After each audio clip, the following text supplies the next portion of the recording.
Hello there.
Ah, yes, I forgot to appear into focus before the stream. I keep forgetting that recently. But hello, everybody. Welcome in to the Bowenthius channel.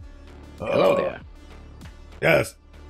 The regular hello still works because I'm still affiliated and so on and so forth. But, hopefully, maybe this weekend, and because I'm basically streaming Wednesday and Friday nowadays, maybe in the time between now and next stream, Hello I'll there. be able to configure everything. Hello, Killshot, welcome in. Hello, welcome in. And hello, Skull, congratulations on getting the first bone using the exclamation mark first command, which I don't know if it'll work correctly if you do it now, because you already claimed it. So if somebody does exclamation mark first, you can tell me what happens. I can't do it because I'm blacklisted from doing it because I'm the broadcaster. Whoa. But hello everybody, welcome in, and also, Killshot, I did update your bone total, so now if you do the daily command, you'll see that you've got the new total, and because you're here, it should be 16. It should be 16 now, and so on and so forth.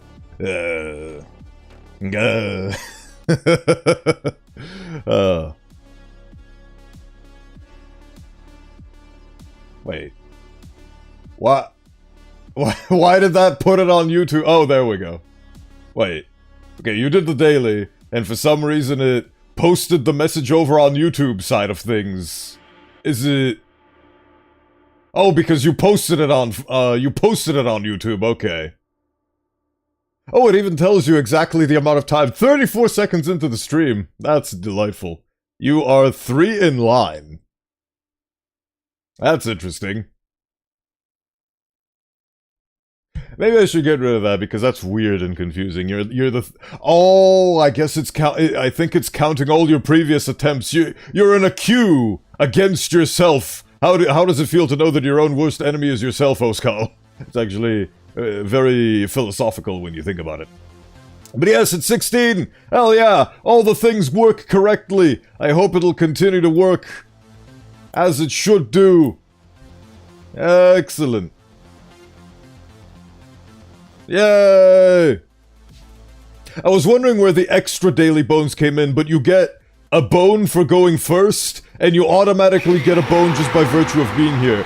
If the amount of time you've spent in stream increases by 1 second, you get a daily bone. It just is undocumented unless you say !daily. I'm kind of proud that it actually fully functions, and it functions the way it functions. I'm very happy that I configured that, but yay! We succeeded! It all works! I don't even know. Actually, yeah, I should still keep the delay in there. I added a 1 second delay, so there's a 1 second buffer time for you to type in the command, and for the command to actually be sent, because I don't want to have another $ bone type specific situation going on. If you know, you know.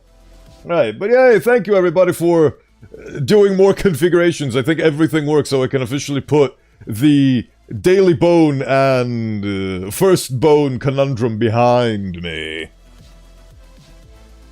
It kind of saddens me to know that Oskull will actually have to nerf himself in order to adhere to the fact that it needs to take a minute or two for the bots to register the stream is running and is live before he's able to put in the first command. Because the first command is now dependent on the bot's ability to be active, and that means that it'll have to put an exclamation mark first after the bots announce themselves in the beginning, whereas Legion Bot says it begins in Seribot and yada yada. So that's a consequence of my actions and a compromise, but I'll live with it. Hopefully you will as well. But today is an extremely special and auspicious occasion because we have more SCP reading, and like the title says, I will be reading your suggestions. Your suggestions from last time, which was mostly Here Be Dragon, so I have that tab opened, and immediately I have it.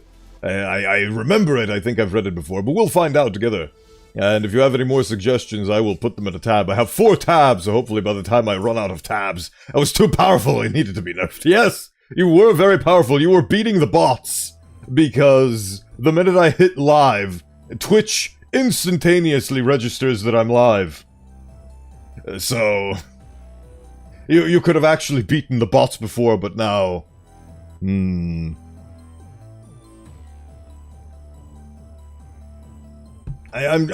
thinking in my mind palace whether or not it's viable or doable of me to actually make it so that you can input first that quickly. But it's probably not worth the hassle, so I guess we'll just have to live with the fact that you'll have to wait for the bots to announce their presence before doing the first. Feel the bots need a good nerf. My god, they are finicky and obtuse and sometimes not very well defined, but even with that environment, we made it all work. And I can actually show you my latest works. Let us go over... Aha!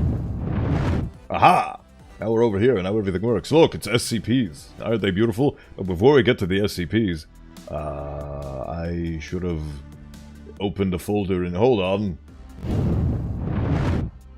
Oh, okay. That was a waste of an exercise because it already opens on my second monitor, which is where my OBS is. Anyway... stream loots. I need to show you a new thing that I did as soon as I figured out how I did it. Medium icons. Large icons, please. There we go.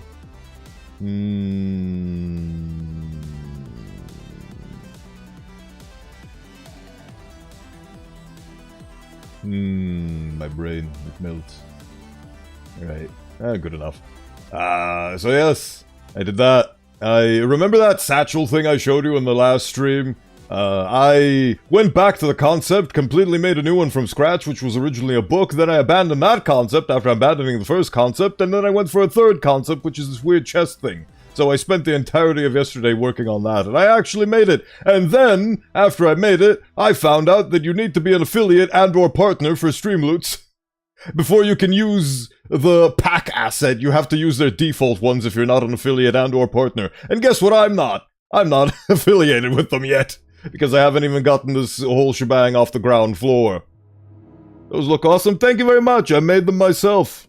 Took me a while, and they got deleted because OneDrive decided to eat them, but I managed to recover them.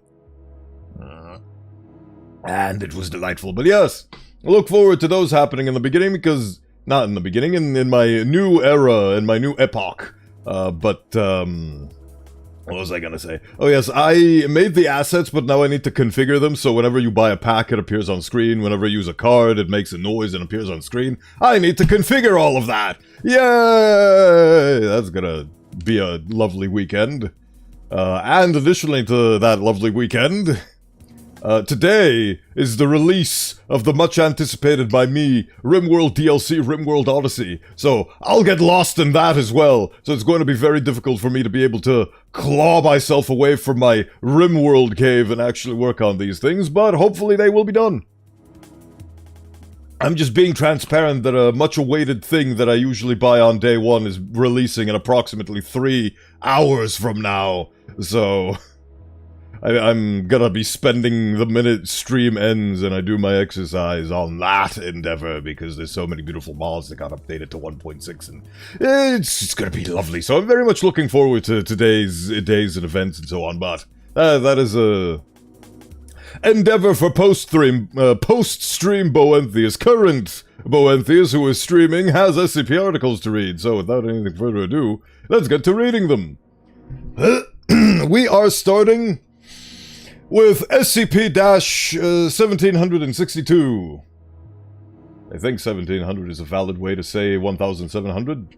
Whatever the case may be, this was suggested by, I don't remember who, I think it was the qualified SCP guy, who's a level 4 researcher or something of such.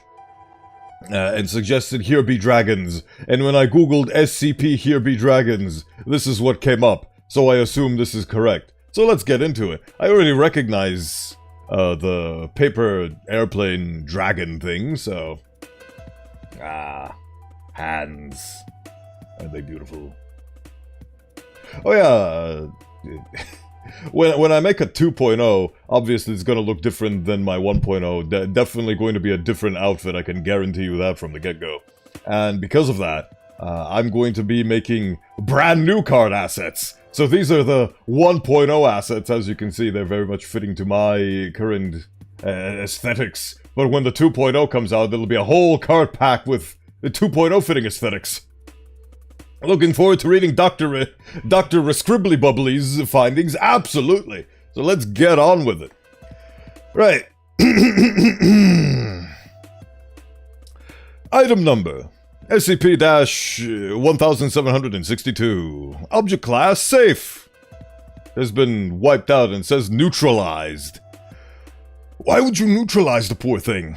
Alright, let's see why. Special Containment Procedures. SCP-1762-1 is held in a standard containment unit at Site Splurgity-Splorg.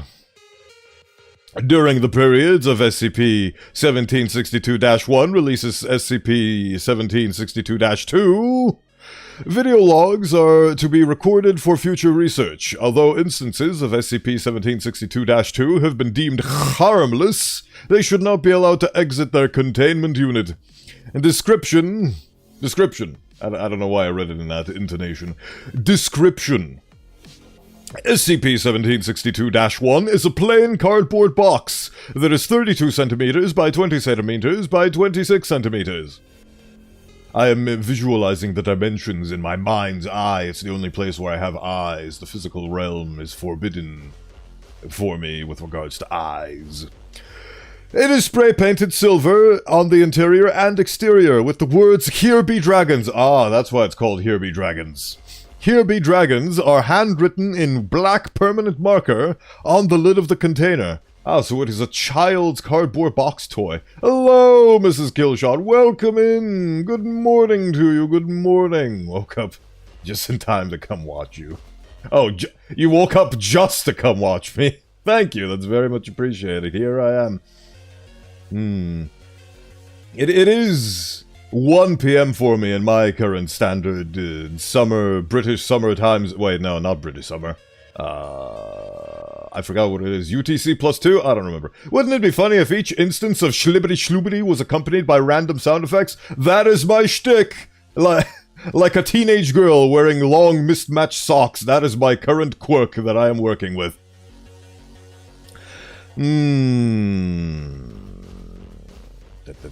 Opening the lid of SCP-1762-1 when it is not in the process of a release reveals it to be empty. How delightful. SCP-1762-1. Can you see how I sometimes say dash, sometimes I don't? That's called consistency. Hey. Initiate a release of SCP-1762-2. During this time, the box will briefly emit a large amount of black smoke that quickly dissipates. It takes an average of 20 seconds for SCP-1762-2 to emerge after the smoke clears. SCP-1762-2 is the collective term applied to the beings that emerge from SCP-1762-1. All instances of SCP-1762-2 bear resemblance to various types of dragons, in both Eastern and Western depictions, albeit in form similar to that of origami models. So it's a box that produces origami dragons. I'd lost my place immediately. Analysis of SCP-1762-2 reveals that they are composed of kami paper.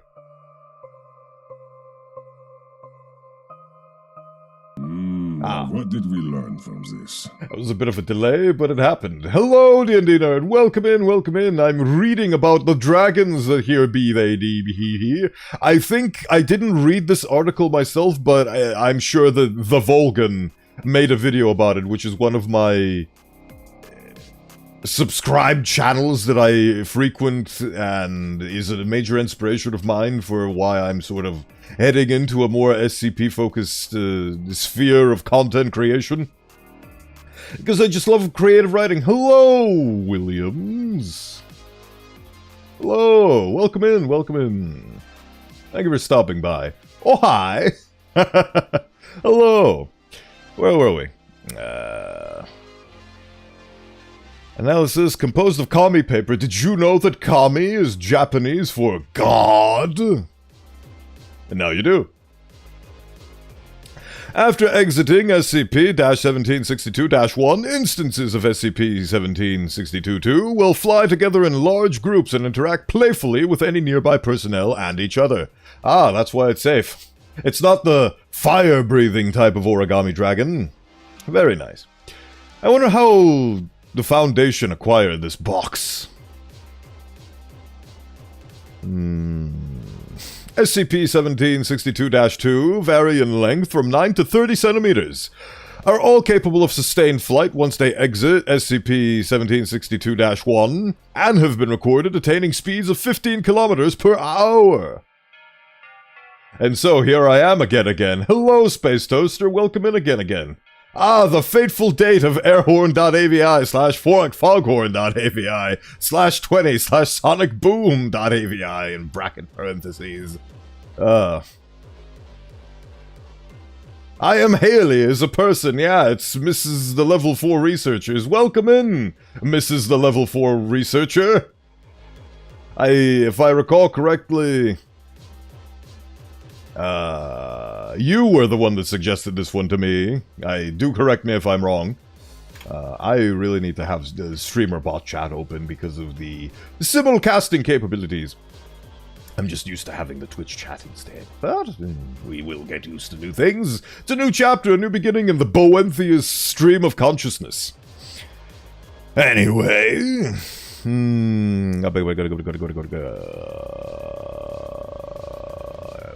I was again.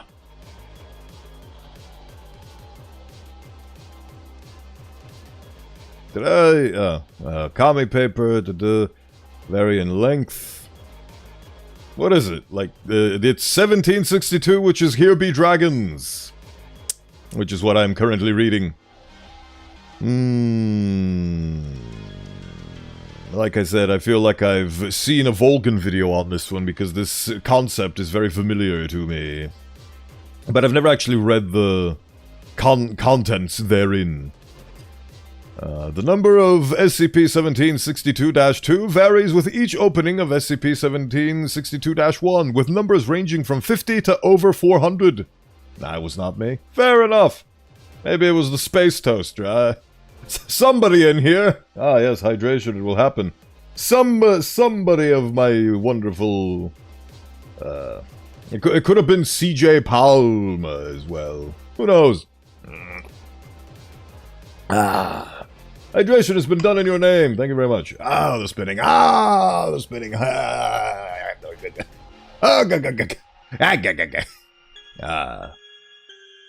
Where were we? With numbers ranging from 50 to over 400. After approximately 2 to 3 hours of time spent outside of SCP-1762-1, all instances of SCP-1762-2... Ah, casual outfit, isn't it wonderful? Return and fly back into SCP-1762-1. During this time, SCP-1762-1 will once again begin emitting smoke, and instances of SCP-1762-2 vanish after passing the rim of SCP-1762-1. SCP-1762-1 closes once all 1762-2 have returned to it. The next date of release is inconsistent. A message written or carved into a varying material will sometimes materialize on top of the box's lid. Once the box retrieves all instances of SCP-1762-2, attempts to send messages or recording devices. I need to acknowledge, do spin work or nah, good sir? Spin does work if you do. Actually, it'll be a really good test if you, in the YouTube chat, do !spin. It should do it. If you have the appropriate points. But even if you don't... Ah, hello, Deltor. Welcome in.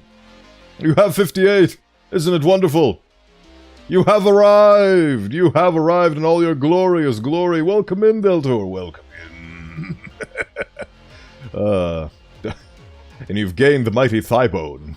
The biggest of them all. It's like a club to bludgeon people with. Don't you love club-shaped bones? I wonder if there's a substantial delay in the YouTube broadcast.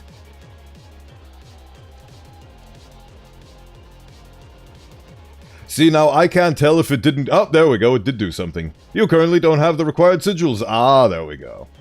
Okay. The thing is because... Yeah. That makes sense. All the big, beautiful people over on the Twitch side who have been here for a while. A bit of a delay, I feel. Yes. It is a very big delay, I think. You have 2 daily bones in total. Hell yeah. Again, I will have a specific board message written up that explains what all the commands do and what all of them are. It didn't do it because you didn't have enough sigils, because you're a brand new viewer. How do we... You get more just by being here. Just by virtue of having the tabs open, it collects points. Oh yeah, and it counts your daily bones on YouTube and Twitch separately. So, if you want to have multiple rankings and multiple leaderboards across multiple platforms, you're very much welcome to it. But yes, the way daily works is it registers bones on you just by virtue of being here, and then if you want to see what specific bone you had, you do ! Daily.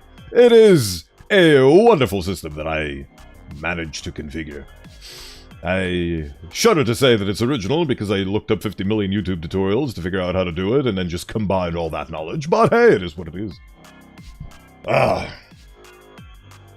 yes, you will get more by virtue of being here. Slowly, steadily. It has the exact same gain rate as regular Twitch points, which is you get 10 every 2 minutes of being here. Which means that... Actually, no, unless you're on a different YouTube channel. I don't know. I do not know, but it should track you and give you points automatically just by virtue of having a tab open. So on the account I was using to be in your streams, yes, I thought you changed your name, but yes, you're using a different account, which means that it's tracking a different set of points, so you probably had more points on your other account. So if you want to use all the precious goodies... Also, keep in mind that in the future I will have a paid option if you want to skip the grind, so to speak, but that is... I mean, technically it's online right now and available, but I haven't configured it to actually show things on stream, but if you do go to Streamloots... I don't know if it works. Streamloots.com/Bowenthius. It might happen. I don't recommend it because it's not ready, but eventually, at some point. Anyway, where was I? Configurations.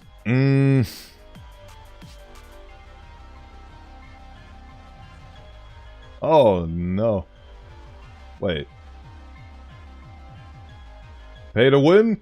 It's not really pay to win, it's pay to skip a grind. Which is, again, entirely optional. It's not like you need to use redeems in order to watch my stream. The content is still completely free. It's just extra things on top that are also free. That if you want to actually support me, you can pay, and you get to use them immediately instead. Which I think is... the best, more morally conscious monetization practice I could muster. If you have something that's even more morally conscious, please do give me a suggestion and I'll think about it. Yes, it is the Here Be Dragons, the Bird Dragon. Right, where was I on the 50 million paragraphs?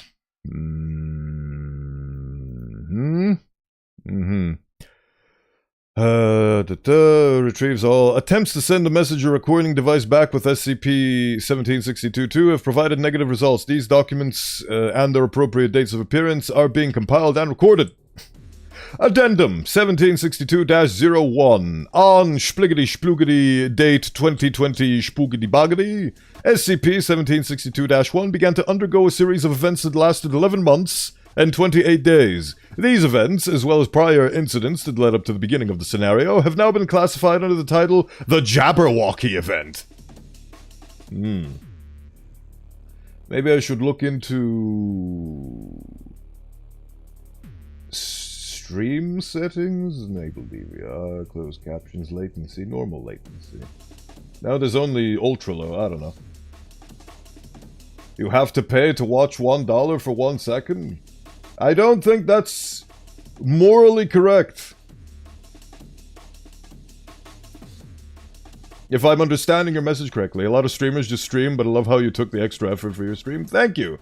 It is a hobby, and it has a lot of stipulations that normal hobbies usually don't, and I wasn't looking at it through the lens of my other hobbies, but now I am. As such, I need to do drastic changes to make it both fun and also... not necessarily monetarily viable, but something that if you like it and want to see more of it, in greater quality and quantity, you can financially support, but it is not necessary, and... yeah, it's entirely optional. And you do get goodies for supporting, in the form of instantaneous, redeem activation. And I will be adding more redeems in the future. I just need to come up with them. So there will be more cards. I do have a template. As well, you didn't see the template, but you did see the finished ones, so... more things to come in the future. And I am also going to make 2 Elden Ring videos. I can promise you that now. I just need to get around to them eventually. I haven't played Elden Ring in a while, but hey. Perfection will always be the boss level. That's true. I used to be a... I'm trying to find the words to describe what I used to be like, which is a hopeless perfectionist, a crippled perfectionist, to the point where I couldn't produce anything or release anything because I was so bogged down and lost in perfectionism that I just didn't... I couldn't release anything because it just wasn't good enough. But through my tenure in Raising the Bar Redux, which is the current Half-Life 2 beta recreation mod, that is still in active development, I learned when to call good enough, and actually ended up being able to release content, so now I live with the philosophy of good enough. So, even though I still have perfectionist tendencies, they are way more reined in than they used to be, and I'm glad to say that I can release things. For example, this face that I'm currently speaking from. It's not perfect, but it's released, and the next one will hopefully be better. I kind of already think it is better, but we'll see when I come up with the 2.0. Anyway, let's see the Jabberwocky event. Document 1762-1, date obtained, 2004, at some point or other. This is the first recorded instance of SCP-1762-1 opening while contained at Site Spliggity-Sploogity. You have found us! We have a new voice here. Let's try to do the voice acting thing that I do. You have found us. Thank you. It has been so long since we last saw each other, friends. The peace has been upheld. The giants and behemoths have kept their word, and have not caused any trouble since you last came and gave the order. We missed your company. How has your family been? Do you still know how to work your room? You are welcome to visit any time.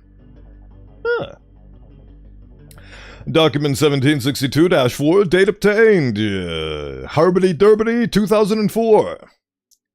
It is strange to see how much your world has changed. It is ever stranger to see how we now appear in this place. In fantasy, we are much bigger. Or maybe you've grown taller. Fantasy is still the same. We hope you can visit us like you used to. Through our room is as grand as ever. It appears yours has shrunken. We do not understand. The rooms were supposed to be maintained, as was our agreement. Please restore the belief. Document 1762-6, date obtained, Harbity-Durbity, 2005. Only 20 instances of SCP-1762-2 appeared during this event. Said instances did not lift off and instead walked slowly on foot for the whole period they were out of SCP-1762-1. Oh, this is the part where I start crying. Friends, we apologize for our few numbers. We have had to remain in fantasy for quite some time. The others are growing impatient. We are trying to keep the peace. But please, for all our happiness, repair the room quickly. We know you are trying. Your family is the most imaginative of us all. Document 1762-14, date obtained. Skirbity-Glurbity 2000 and Spliggity. Along with 10 instances of SCP-1762-2 appearing. 3 balls of yellow, crumpled construction paper were expelled of SCP-1762-1. These pieces were observed to shake violently for 5 seconds, then ceased all further movement. They were picked up by SCP-1762-2 and returned to SCP-1762-1. The giants were foolish. Your room was not ready to accept them yet. We're sorry, friends. We hope that we can still see you, but time is growing short for our happiness. So those were the crumpled balls were giants. I am a perfectionist too, like SCP-7641. My SCP, I was stressing to try and make it perfect, but my deadline came and I had more duties to do and put it on the Sid and was fine. It even got praise. Oh, you actually have an article entry in here? Hold on. Let's see it. This page doesn't exist. This page may have been moved or deleted, or it may have never existed. Pages can be deleted for a number of reasons. They may be deleted by their own authors, or they may reach the deletion threshold, as explained in the deletions guide. Oh, fascinating. Well, some other time. I did write the number correctly, right? Yeah, I did. Cool. Anyway. I really need to see if it's possible to reduce the delay on YouTube. I knew that the experience would be uneven, but I just didn't imagine by how much. I checked if SCP-7641 was a thing, and I couldn't find the article. See? Unless... Series 8. Let's do it the manual way. 7641. Access denied. It ain't there. Anyway. Let me check if I weighted right.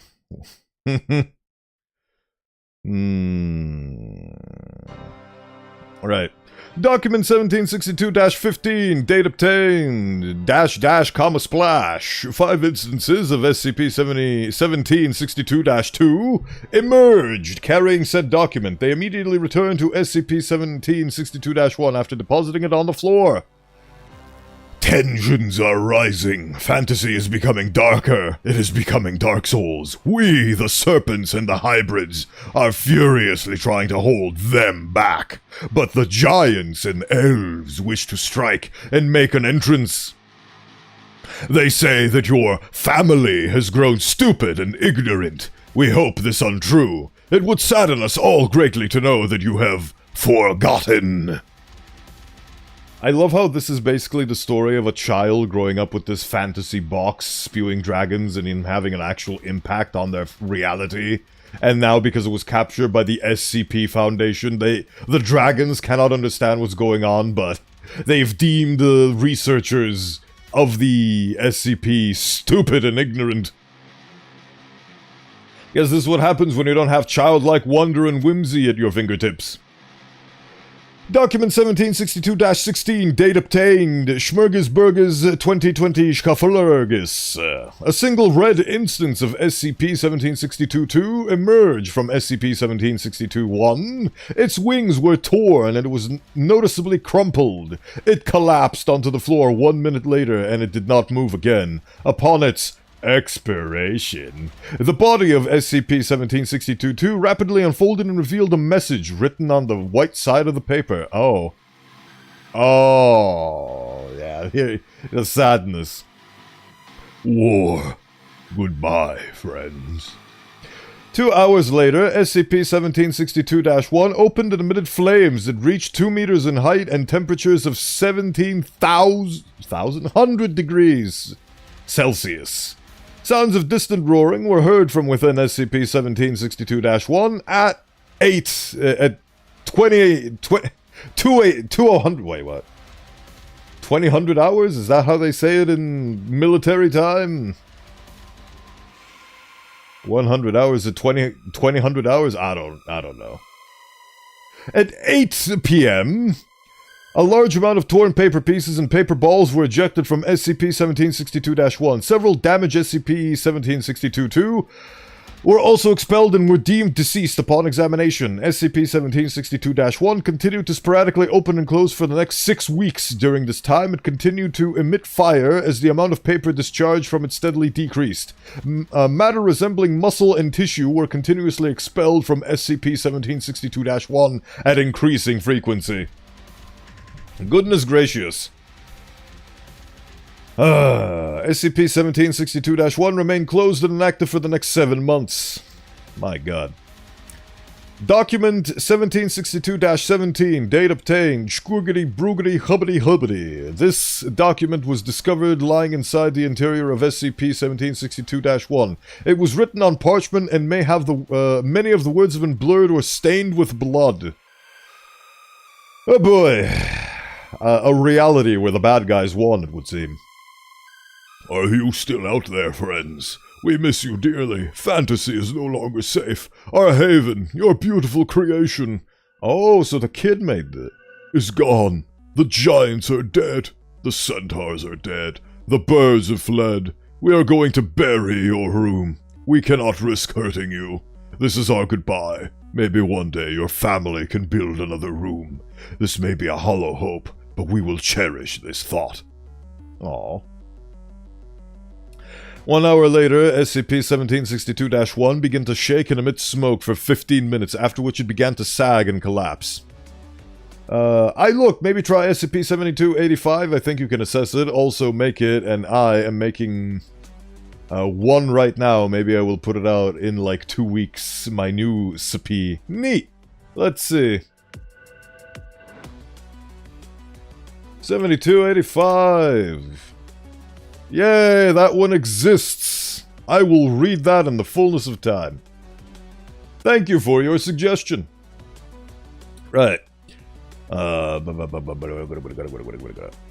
hour later, SCP-17 began to smoke, 15 minutes, which began to sag and collapse.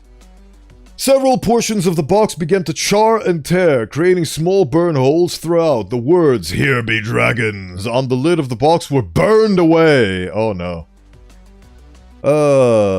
Document 1762-18, date obtained. Herbity-gerbity schlibbity-horbity.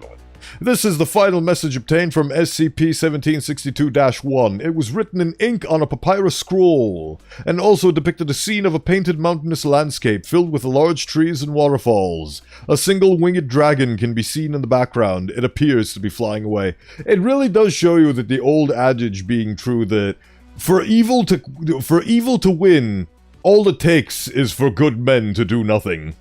Or good people. Oh.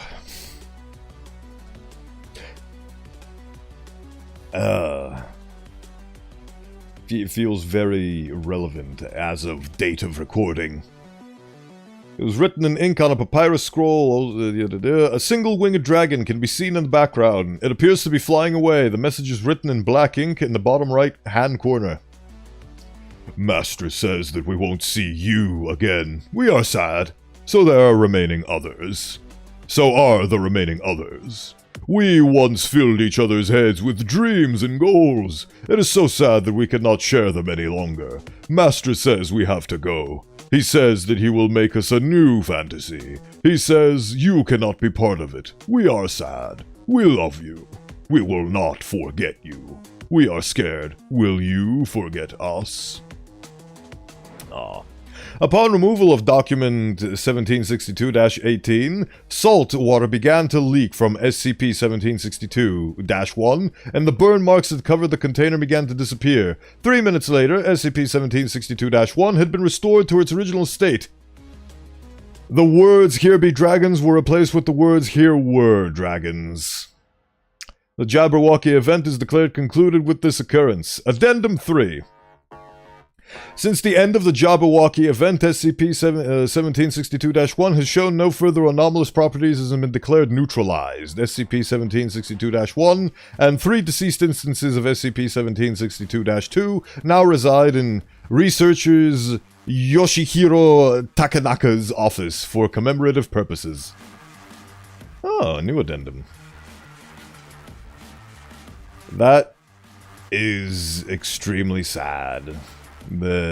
At least the way I understand it, there was a child that was playing with this box and it was a portal gateway to the fantasy realm, but then because the child grew up and or the box was taken under the wing of the SCP Foundation, they could no longer share with the child's whimsy and such. Evil took over and they destroyed and they gained a new master. And because of the new master, they basically went under new management. And new management said that they will cease all contacts with our reality. Which is very sad. Right, let's see what the addendum is. Since the end of the Jabberwocky event, SCP... Oh yeah, I read that already. After nearly 8 years of inactivity, researchers Takanaka reported SCP-1762-1 began emitting purple smoke and spontaneously opened at 11 p.m. 2300 hours, that's how you say it, 2300 hours. So 2000 hours? Or 2000? I don't know. It dislodged a single chunk of crystal, later identified as amethyst, and a large leather-bound book. The contents of this book appear to detail various species that once lived within the world of SCP-1762-2. Though from what the author has written, all organisms mentioned are likely extinct. This book is now classified as 1762 Bol... BOL-1. The amethyst crystal had the following words carved into it. One last time. After falling, SCP-1762-1 continuously emitted smoke for the next 40 minutes before ceasing all activity. Upon trying to pick up 1762-1, Takanaka reported that the box proceeded to disintegrate upon touching it. Its remains are now kept in a containment capsule in his office. Wow. From a box that said here be dragons to a box that said here were dragons to remains. Man, that is really sad. The story of context once lost. A story of fantasy, beautiful fantasy, just completely destroyed. Let's see what this is. Oh boy, they had a whole world. Beasts of the Old Letters. You hold in your hands the paper keys, the keys that can unlock fantasy. Ah. When I first discovered this wondrous land, I could scarcely believe everything before me. The spiraling and floating mountains that reached so high that the rings of clouds were still below them.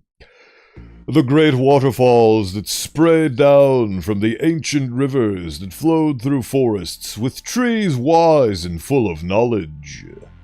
The oceans with their golden beaches and cool lapping waves that never roared nor stormed. And the life within, such unique and wonderful creatures that walked through this fantastic world. It took years for me to gaze upon them all. Who knows? I may have had more to see.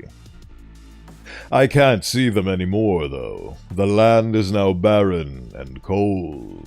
So empty and sad that even the icy ridge that lines the northern forest would offer more warmth. Everything has vanished. All the wonder gone. All the vibrant, amazing things this world once had to offer disappeared. I still wonder where they went. I doubt I will ever know. All I do now is that I have my books, my stories, and the memories that are already beginning to fade away as I grow aged and alone in an old man's mind that still believes a long-last fantasy may return. I don't think I'll live to see them come back, but I leave these stories to whomever finds them, so that they can know that they did exist. Ah. So, wait. So, the child gained the portal, which is the box, which said, here be dragons, and then the child went into the fantasy world? And the book? Huh. I mean, this is... It feels like it's both metaphorical and theater of the mind, but at the same time it feels like actual events happened in our reality. Right, let's go down the list. It's a very long and delightful list. Ooh, look at that. This is basically SCP Fantasy Edition. Isn't that delightful? Alefox. When dawn shines through the trees of the soft needle forest, you can find the Alefox humming through the giant lilies for a morning meal. A beautiful two-headed bird, slightly larger than a full-grown man, with downy rainbow feathers that quiver ever so slightly as they run through the warm morning breeze. The Alefox has 4 wings that are more akin to an insect's than a bird's. They blend seamlessly with the back of the creature. They were jeweled and delicate. They are jeweled and delicate, and they catch the early rays in such a way that they glint and shimmer. The Alafox heads each sport a single large crest, which changes color from one bird to the next. Their eyes are round and a deep purple, their beaks gold and slender, and their cries, the cry of an Alafox, is sublime. A smooth, crisp, and echoing warble. The heads take turns as they call out, one rising, one falling, one rising, one falling. It's been so long since I channeled this particular voice that I had forgotten that I had it, but now, being reunited with fantasy allows me to restore a earlier semblance of what Bowenthius had all along. Alafox eggs are pure white until the chick comes close to hatching, during which they will turn vibrant shades of pink, green, blue, and gold. The chick is no larger than a hand, and like any other infant bird, naked and blind for weeks. The first coat of down is white as well, but as it grows older, colors will show through, layer upon layer, until a full array of hues coats the bird. I had the great privilege of seeing an Alafox nest myself after many years of exploring the soft needle forest. That is a really great name for a forest.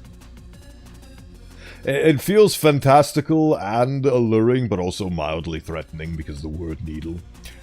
Before, I had to rely on the records and drawings from the dragons. They are built on the ground nearly as wide as a dinner table, interlaced with the branches of the thorny ivy to keep predators away from the chicks. The interior is matted with tufts from the downberry bushes. Indeed, the berries themselves are brought back to feed the young too.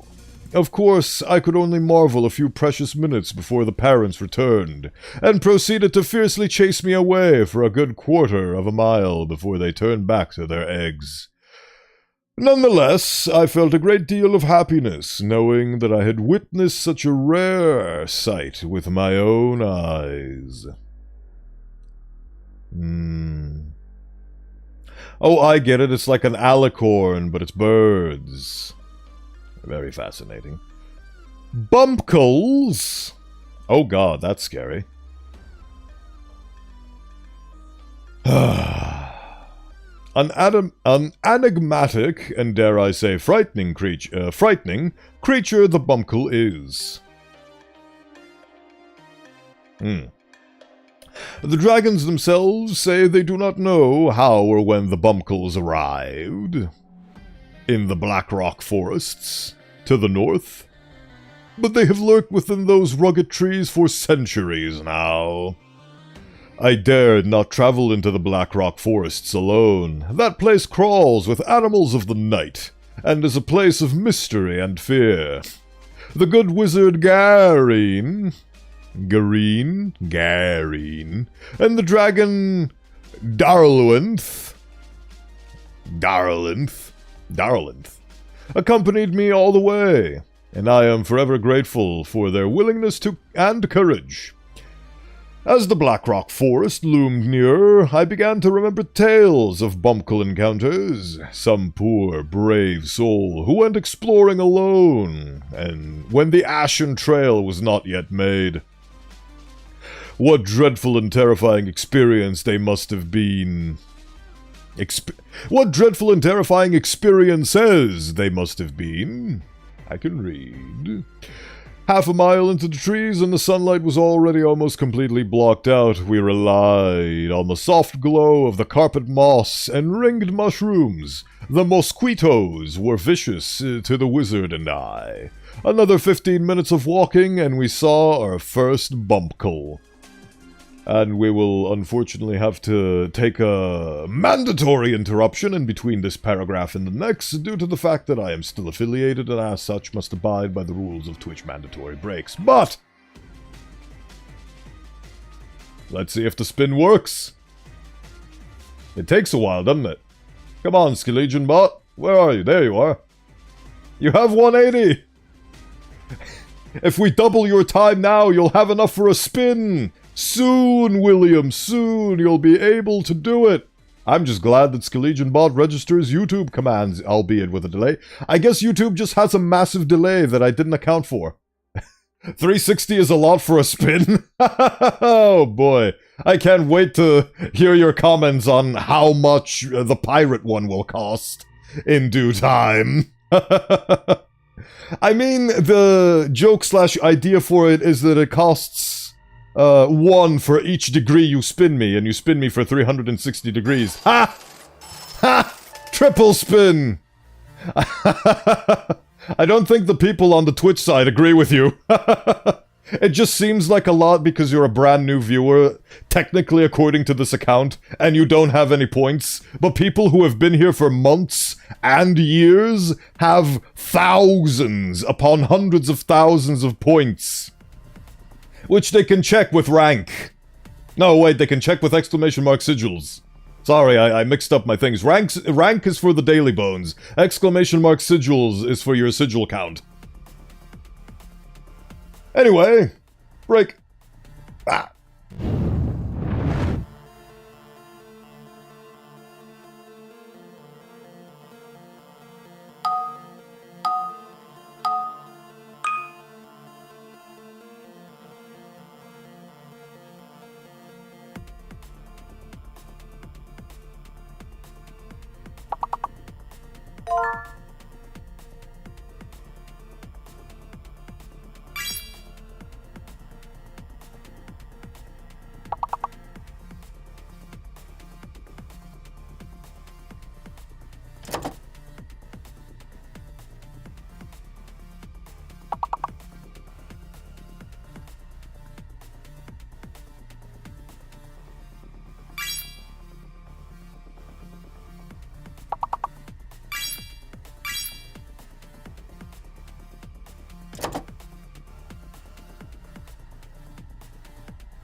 Ah, I went to the wrong screen.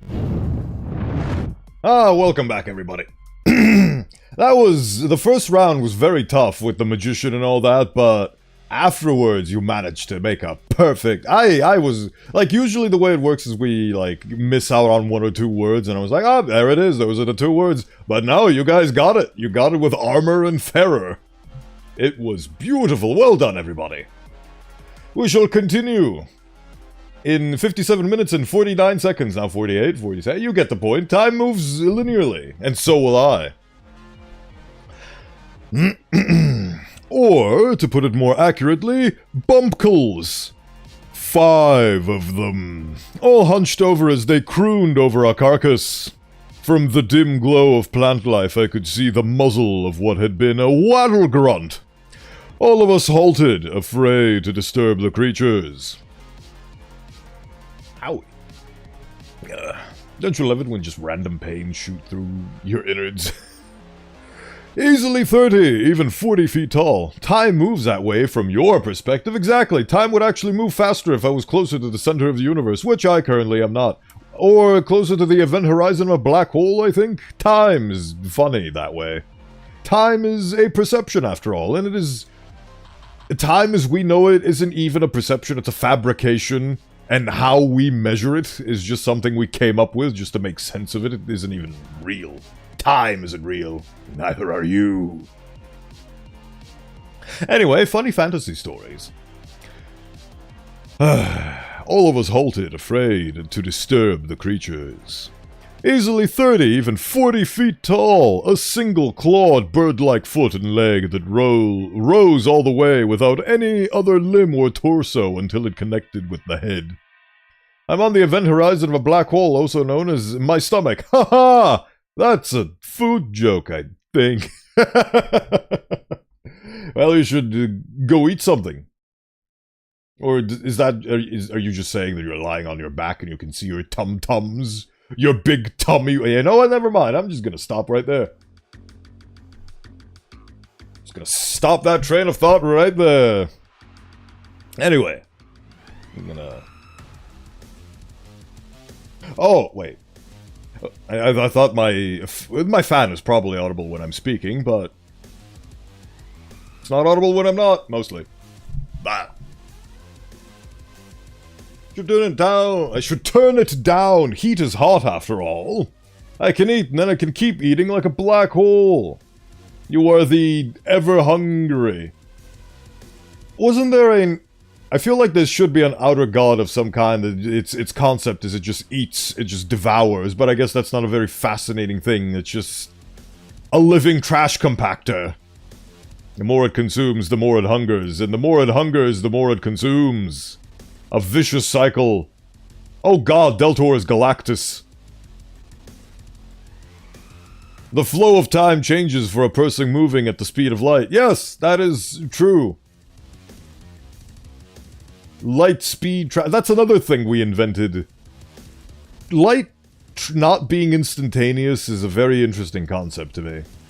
Because that's all we know from our perspective and our perception of reality is that when the sun shines, it just happens instantaneously. But no, that's a speed. That is a point of speed, and it is not instantaneous. It's just so fast we cannot perceive it or comprehend it in anything else. But the stars are so far away, it takes a measure unit of time for them to travel. Isn't space, just space as a concept is insane and existential and, for lack of a better term, Cthulhu-esque in its existence in reality. Deltor cannot deny the Galactus allegations. Who's your Silver Surfer? Is it Oskal? Has the chrome dome to match. Right. A single-clawed bird-like foot and leg that rose all the way without any other limb or torso until it connected with the head. Horrifying. A giant round thing covered in thick matted down. What the hell is matted down? I do not comprehend. I guess it's a type of fur? I do not know. Conversation.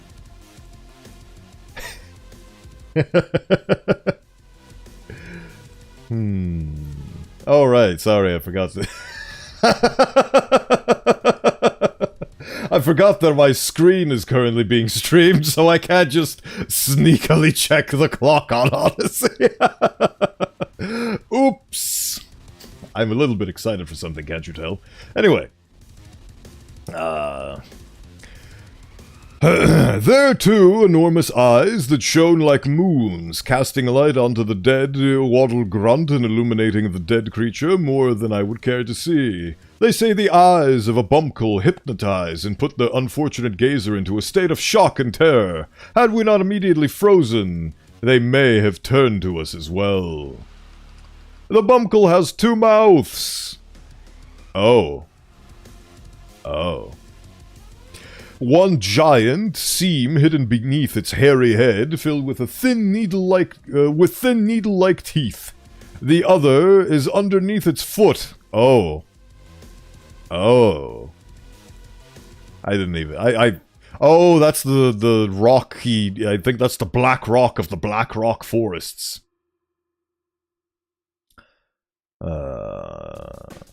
The other is underneath his foot, the toes acting as teeth that clamp and fasten onto the flesh as the inner ring of jaws. This is the classic case of would you rather have tongues for feet.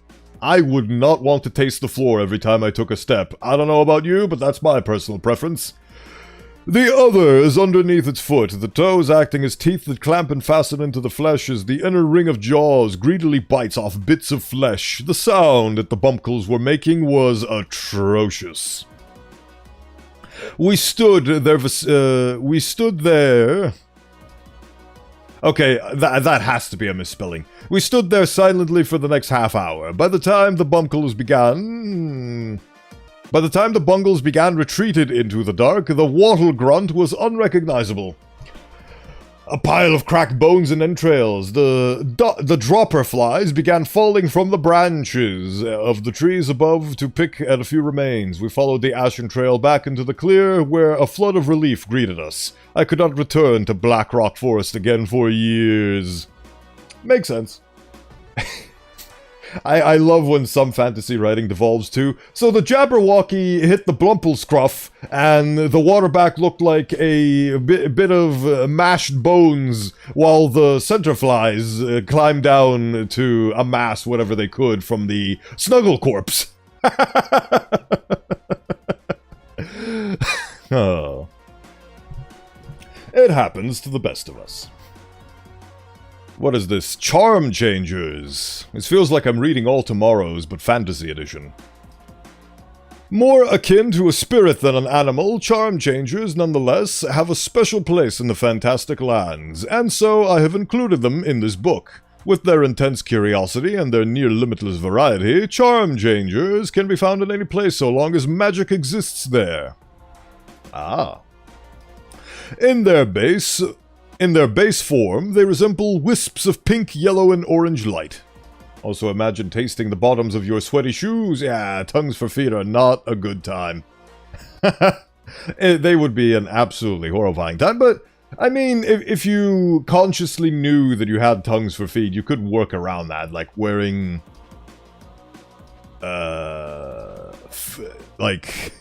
like wearing socks that were full of food or something like that. Or some sort of counteractive aromatic. But if they work the same way as feet and the same way as tongues, there'd be no way to counteract the sweat compiling. So it turned out horrible all the same. So it is a horrible thing.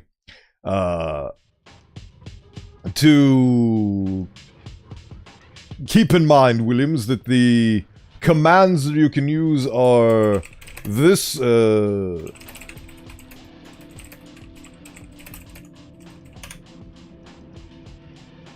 That is a substantial delay.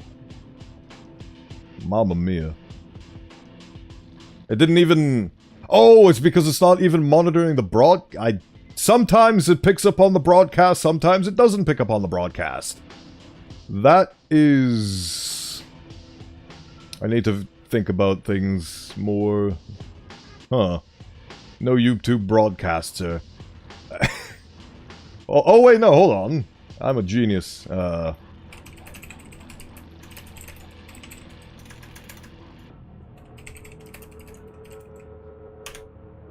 I can just put it in on the YouTube page itself. I don't have to go through OBS. There we go.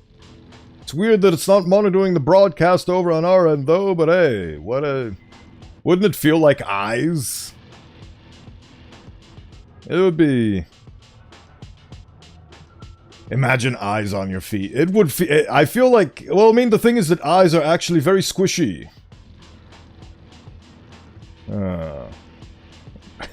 I guess rank 18 is the last rank. That's interesting.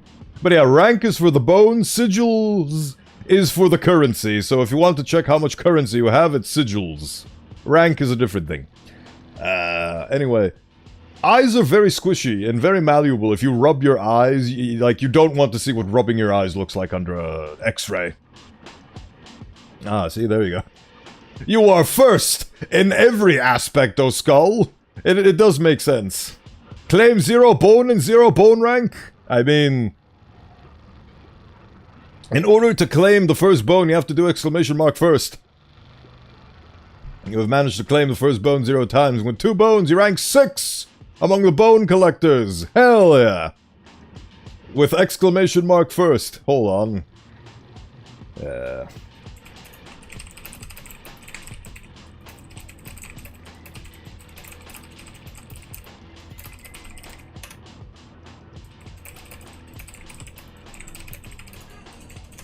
I know I can say those things, but it's better to type them out, I think. Anyway. Oh yeah, like I keep saying, I will write all of this down in the form of a informational little blackboard thingamajig. First bone was acquired by O'Skull. You are 4th in line! This is basically patting O'Skull on the back every time you use the command. At least now I know who's in the line. So it's O'Skull, O'Skull, O'Skull, Deltor, and then Williams in line for succession for the first bone. Yes. Aren't all my funny commands wonderful? See, even with the delay, it doesn't function. But I guess I'll need to figure that out. Oh, right. I forgot that I'm streaming my screen right now, so I'll have to check that after. So even with a 1-second delay, it still doesn't work the way I want it to. You're now 6th in line, Deltor. You can keep adding on. You can keep doing that if you want. I followed, not necessarily a bad tutorial, mind you, but it felt like a very convoluted one. But I managed to configure it all so it works. I just don't know if it works in the exact way I'd like it to, but it works, so... Again, perfectionism is the enemy. Lurking, my skele-friend, have a good one. Thank you for the lurk, Bob, and thank you for stopping by. Take care. I think it is nap time for you, because Australia, if I recall correctly. So, hope you have a good one. Sleep and or not. Anyway, where were we?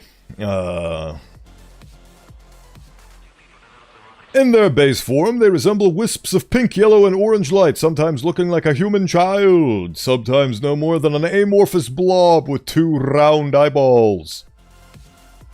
Ugh. They are very pure beings, and have an intense attraction towards materials used in spellcasting, with a particular regard for books and scrolls. As such, charm changers have been revered as guardians of magic shops, libraries, and rune spots alike.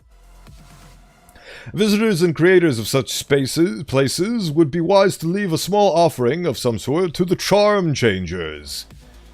Usually consisting of a story, a carving, or a rune stone, charm changers will take such offerings and turn them into a vessel for themselves, thereby adding the offering's magical power to its own and providing itself better protection for an otherwise delicate body. To those those who keep charm those who keep charm changers happy are blessed with prosperity. Once appeased, charm changers, it's so hard to say. Charm changers, charm changers, charm changers, charm changers. Say that 3 times fast.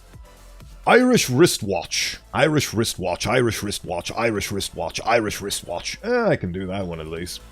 She sells seashells by the seashore. Did you know that there's a second part to that I don't remember? Now I'm curious. Hold on.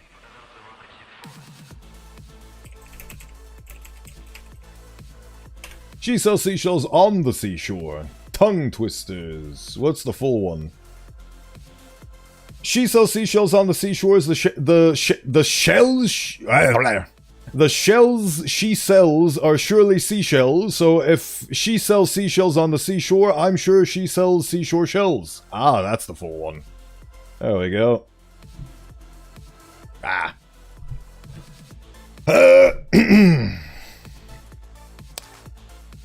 Charm changers are more than happy to assist those who visit or work in the place they inhabit.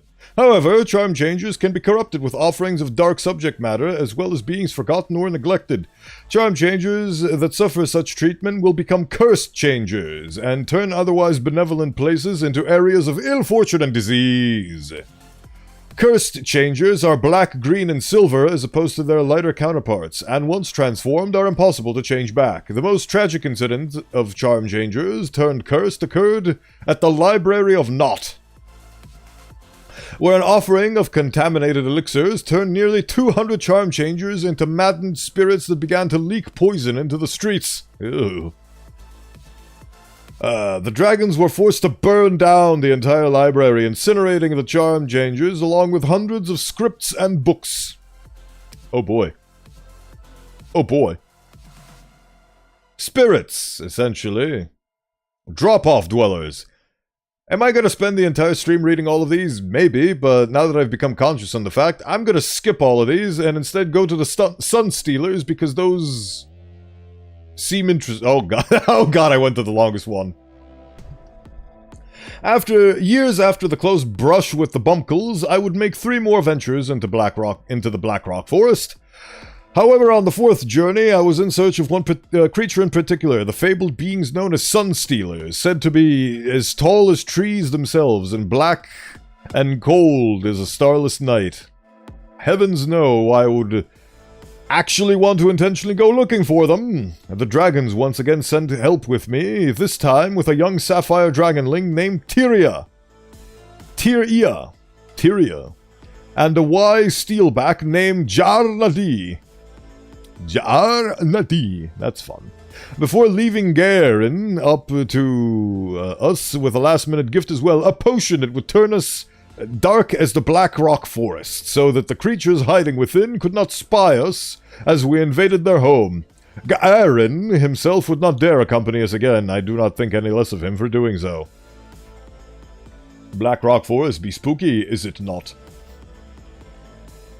The trip to the Blackrock Forest felt different this time, colder, like the creatures expected our return, and were gleefully awaiting to strike as soon as we stepped foot into their lair. I suspected it was just nerves, though as we passed through the rugged line, I could not help but begin to have second thoughts about coming back. As the first Blackrock shrubs came into view and the new moon cast darkness into the ground, Tyria and Jar Nadi and I took out Garen's gift and each took a drink from the bottle. It was like having a barrel of water from the glaciers of the ridge forced down your throat. But when the chills passed, we could tell Garen's work had been done. We were all still able to see one another, but each of us looked like a reflection in a slowly rippling water, a camouflage to shield us from whatever lurked in the trees. We steadied our minds and once again went into the Ashen Trail. Sun Stealers were said to live deep within the Blackrock trees, and were where the air itself feels like floating pitch, and the slightest sound echoes like the cracking of 1,000 bones. We journeyed for what I think was 2 days. All the while, the Ashen Trail grew less and less pronounced, and the darkness became overwhelming. More than once, Jar Nadi suggested we conclude and turn back, but I was stubborn, and Tyria was eager for adventure. We pushed on. On the 5th day, Ja'ar-Nadi spotted something. A patch of darkness even more ominous than the surrounding black. A darkness that rippled and seemed to ripple and churn. I knew at once we had found a Sunstealer grove. I was well off the Ashen Trail, though we knew that we must keep off the path. Tyria was the first to go forward. I am slightly ashamed that I was the third. This reminds me of the Forest of Gloom and Despair from The Adventures of King Arthur. Not the actual King Arthurian legends, I mean a British television show called King Arthur's Misadventures, which aired on Boomerang? I don't think Boomerang exists as a television channel anymore, but I think it was there, and then, and then, and there. I could be wrong, however. But it was called King Arthur's Misadventures. It was fun. I enjoyed it. It felt very British, now that I look back on it, but it felt like it was bored with itself, but at the same time it was entertaining enough to get me to enjoy it, or at the very least remember it, because I can tell you there were shows from the yonder days of the past that I very much did not enjoy, like Sheep in the Big City. I hated it. It was so boring to me. And I don't remember what it was even called, but there was a classroom one, like Classroom 101 or something like that, that was equally as titillatingly terrifying to my psyche as Sheep in the Big City. But anyway. None came. We waited for hours and the creatures never appeared. It was maddening. Time slipped away. On the 3rd day, Ja'ar-Nadi finally told us to go back, and with hearts heavy, provisions low, and minds fogging, we relented. As we neared the clearing back into the rugged paths, the Sunstealers appeared. The old scriptures were true, tall as the trees, like a shroud woven from a black sky. A smooth white depression for a face. 2 black, expressionless eyes that looked on us like a child about to curiously crush an insect. An ebony crown that floated above their heads with long, slender points, and above the crown an orb that looked like a star. An orb that made me realize why Sunstealers were so aptly named. The crown seemed to suck the light from the circle, the glow changing from white to gray to black as it reached the crown's surface. But it didn't end with the stars within their crowns. What little light that struck through the trees was dragged to them as well, the black leaves withering as they lost what little sun they could live from. The creatures living within them fleeing and falling, or falling dead at the creature's feet. Tyria died! Holy that's one way to start a paragraph. The Sunstealers enveloped in their cloaks... The Sunstealers enveloped her in their cloaks, and when they moved away, she was nothing more than a withered skin. They parted as if telling Ja'ar-Nadi and I to leave, as if we had paid the price for their mercy with one life. We stumbled away, and when I looked back, they were gone. The Ashen Trail was overrun with new black rock plants, as if it had never existed. Do I count as an SCP? I mean, if you want to, that's perfectly fine by me, but welcome in, Gooning Soldier 23! Thank you for stopping by. That was my 4th and final visit to the forest. Without the Ashen Trail, the dragons themselves refused to go back. Wow. Sunstealers, am I right? Okay, that's enough of the mystical wonderlands of SCP-1742, was it? No, 1762. Sorry, I'm bad with numbers. Anyway, moving on to what we had as leftovers from the previous stream. Let's see. SCP-120. Oh, wait, no, we've already read this one. Yes, I remember. Yes. Alright, so... this one. What is this? Item number SCP-4024, Object Class, Keter. I'm here finally. I almost broke my bones 3 hours ago when we're practicing. I don't know what you're practicing, but I'm glad you didn't break any bones. Bones are precious to me beyond all measure. Welcome in, CJ Palma.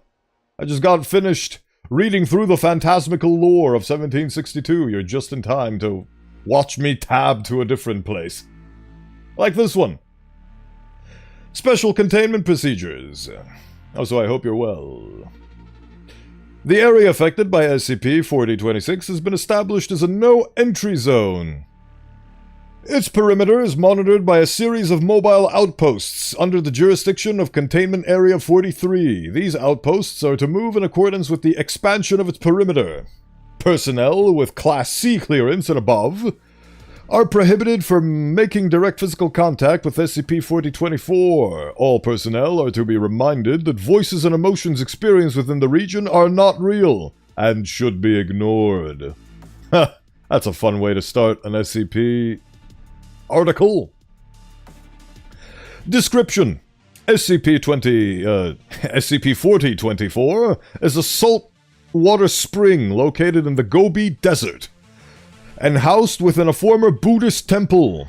When fully submerged within SCP-2040... I can't read numbers. When submerged within SCP-4024... objects and organisms undergo immediate displacement to an unknown location. Land in the immediate vicinity of SCP-4024...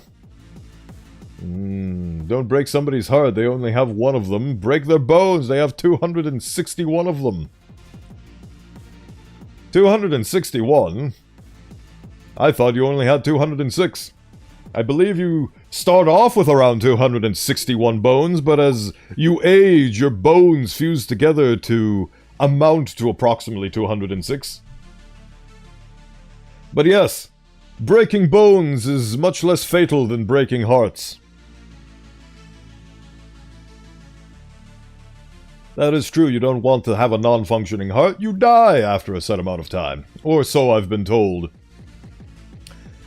Land in the immediate vicinity of SCP-4024, 4024, is characterized by severe desertification and the presence of dense fog. Sorry, I'm bad at math. No worries, I mean, it's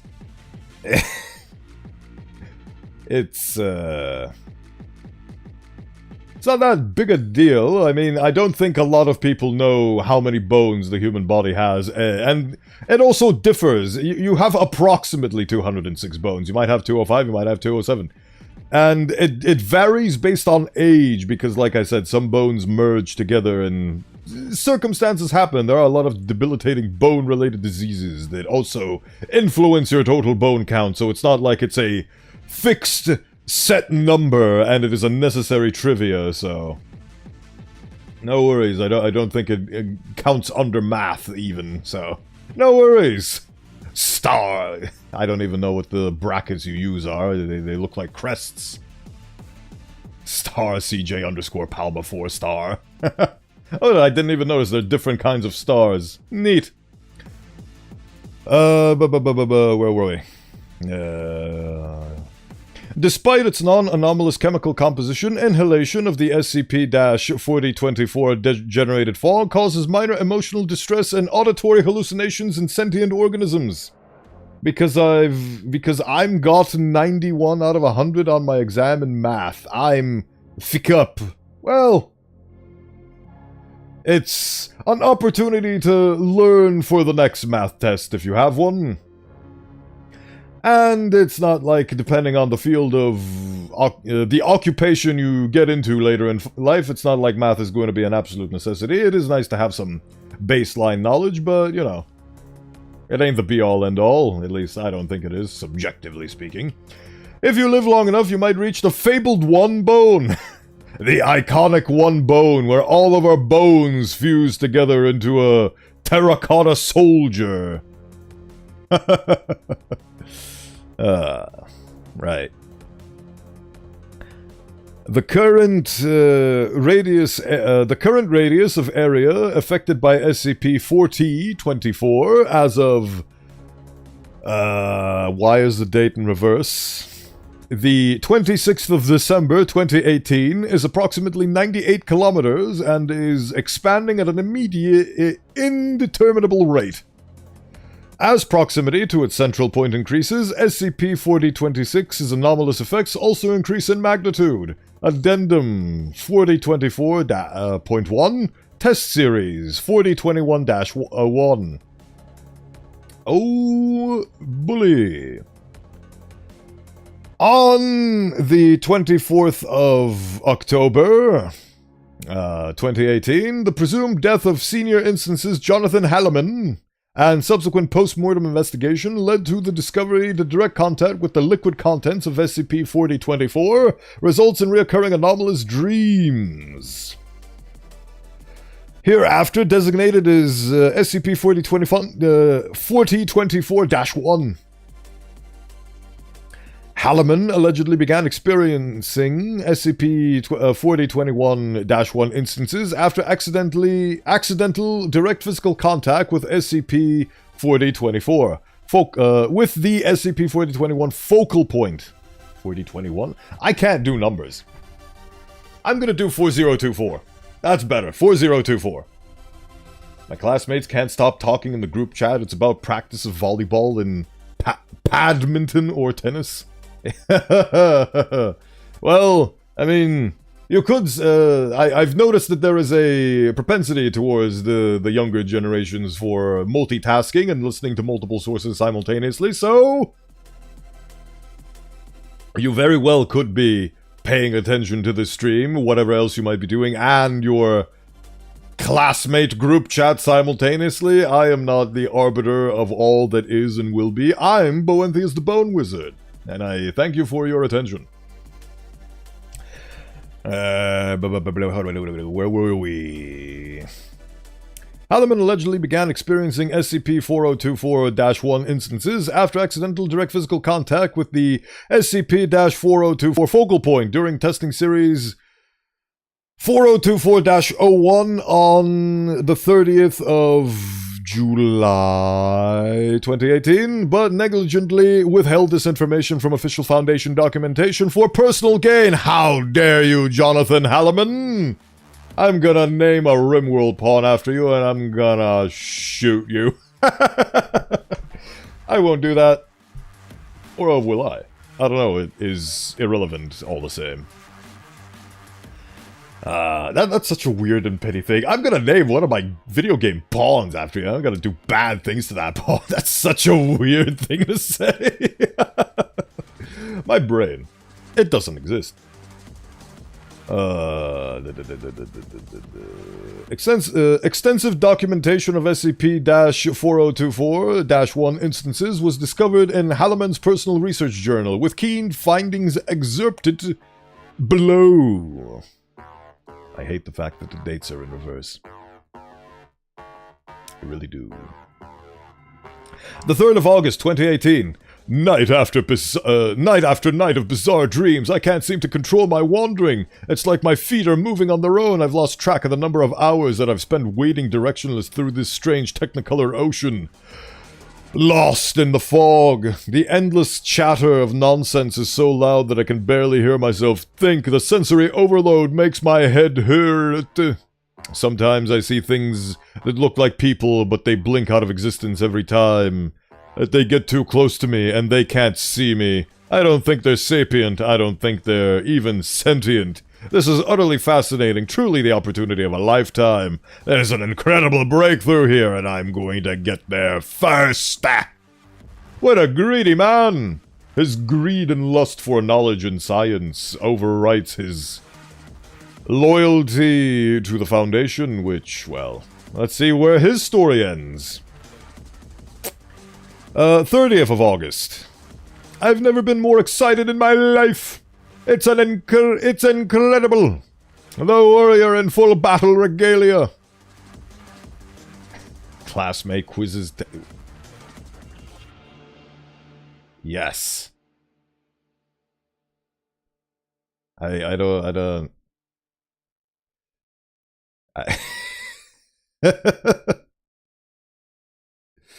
Oh, to be young and be in school. A time in my life that I do not want to go back to. I'd like to go back to with my current rendition of mental fortitude, but who I was back then was objectively worse than who I am now, so... yeah. Pre-therapy Bowenthius was not an interesting sight. Well, it may have been an interesting sight, but it wasn't a fun one. For me, anyway. So many mistakes. So many mistakes. Anyway. The warrior in full battle regalia crossing blades with an invisible foe atop the Statue of Liberty. The hare that becomes a spider and scuttles across the bright red roof of a Ferrari and then becomes a leering man that slings himself into the driver's seat. The pregnant woman who twirls barefoot through rice stalks and washing machines over the surface of churning waters. She blows a kiss and it transforms into a white dove and flies away. It's so obvious they're archetypes. Archetypes is under... pinned... or what was it? What? Underlined? Underlined. That's the word I was looking for. There. Archetypes. The hero, the trickster, the mother. The mother? The mother? The mother. What else could they be? I'm jumping to conclusions here, but I know that I'm right. The mark of a true scientist. I'm jumping to conclusions, but I know that I'm right. This is incredible! A dream come true! What academic mind wouldn't be thrilled to find themselves here at the seat of human consciousness? Researcher Halliman was placed on indefinite medical leave on the 11th of September 2018 due to his erratic behavior and rapidly declining mental health, at the time believed to be a result of his pre-existing depressive tendencies. On the 22nd of October 2018, researcher Halliman's application to return from medical leave was approved. His final recorded entry is excerpted below. The 21st of October 2018. Hello, kitty cat. You're a sight for sore eyes, a trick that my subconscious is playing on me, or an irrefutable proof of my hypothesis. One male domestic cat, Felis sylvestris catus, with a tortoise-shell coat and a torn right ear. I watched you disappear beneath the salty water of that accursed spring, and now here you are, swimming like a fish through the fog in my dreams, my lighthouse in the shape of a cat.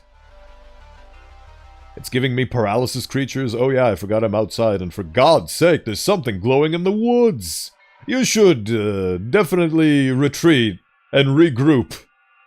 Never face an enemy alone. Humans together strong. I assume you're human. I finally understand. It's a gate. I know I'm right, but I can't be sure. It's a gate. I know I'm right, but I can't be sure. Another scientific... what's the word I'm looking for? Not hyperbole. Paradox. Contradiction. Those. What's the term for something that immediately contradicts itself in the same... like, something that is... yeah, just a contradiction immediately that is impossible. Like an open-closed door. I don't remember. An oxymoron. Yes, that. Thank you. Thank you, Space Toaster 69. That's the word I'm looking for. An oxymoron. This guy really puts the moron in oxymoron.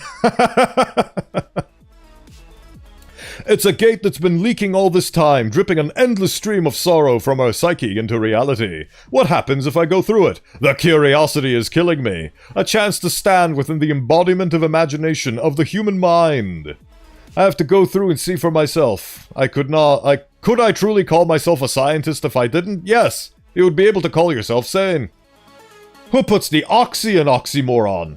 Oxygen, presumably. Hello, Asmire, Vanguard, welcome in, welcome in. Thank you for stopping by. This is my leap of faith. On the 24th of October 2018, senior researcher Jonathan Halliman entered SCP-4024. Yeah, oxygen makes sense. I mean, that's the first thing I thought of. Mr. CJ Palma, you were warned, and you were warned, and you were timed out. Well, That's the end of that for you, my good friend. That is the end of that. Where is it? Oh. I don't have a ban button. I'll think about that later. Hello, Z, the Lord of Trinkets. Welcome in. Thank you for stopping by. There are so many. Can I click that? Ah, that is. There we go. That's what it is. Okay, cool. Anyway. Ah, they just have a dumb word for it. SCP is fake in my opinion. Oh, hello. Oi, Zaza. That's fun. Oi, Zaza. Welcome in. Thank you for stopping by. And yes, SCP is fake. It is a series of literary prompts. Not even that. It's just a written by committee site for stories and articles. Wait, SCP isn't real? Question mark, question mark, question mark. Oh, you've ruined... you've ruined Esmire's immersion. How could you do this to the poor lad? How could you do this? Oh. Ah. How will we live our lives now? I wanted to hug the peanut. Oh, the peanut. But yes, we're on 4024. I'm just about finished. Wait. I just realized that I completely accidentally missed the test series. Object was spatially displaced into an unknown location. Right, anyway. This is my leap of faith. Without authorization and submerged himself within SCP-4024. A week's worth of food supplies were later discovered missing from Containment Area 43 storage. Like, I like the original story of the OSCP, but the some part of the community, I won't tell which one, it's and it's the annoying, well, I mean, you are very well and free to be entitled to your own subjective opinions and whatnot, and I usually refrain from immersing myself in drama, so I just like SCP for what it is, which is a community-driven website of stories, and I keep to the stories. I do not know the SCP Foundation drama, and I do not care for it. Or the R34. You guys are reminding me that I really need to write down the rules in the description of my YouTube Sybil casting, because I have it down on Twitch, but I don't have it down on YouTube. Anyway. Where were we? I forget where we were. Oh, yes.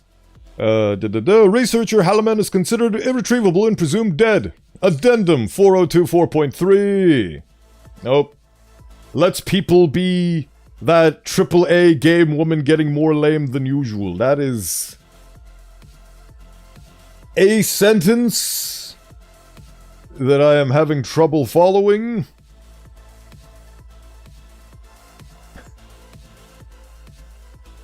I'm glad to see that we have another SCP researcher in the chats.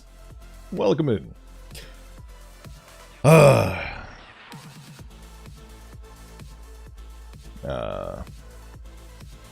was I talking about? Oh, yes. Addendum information breach potential. During a routine psychological evaluation of 2018... Oh yeah, I forgot. They like to do their dates in reverse on this one. 17th of December 2018. Dr. Ganbatar Sakia. Sakia? Look at SCP McDonald's.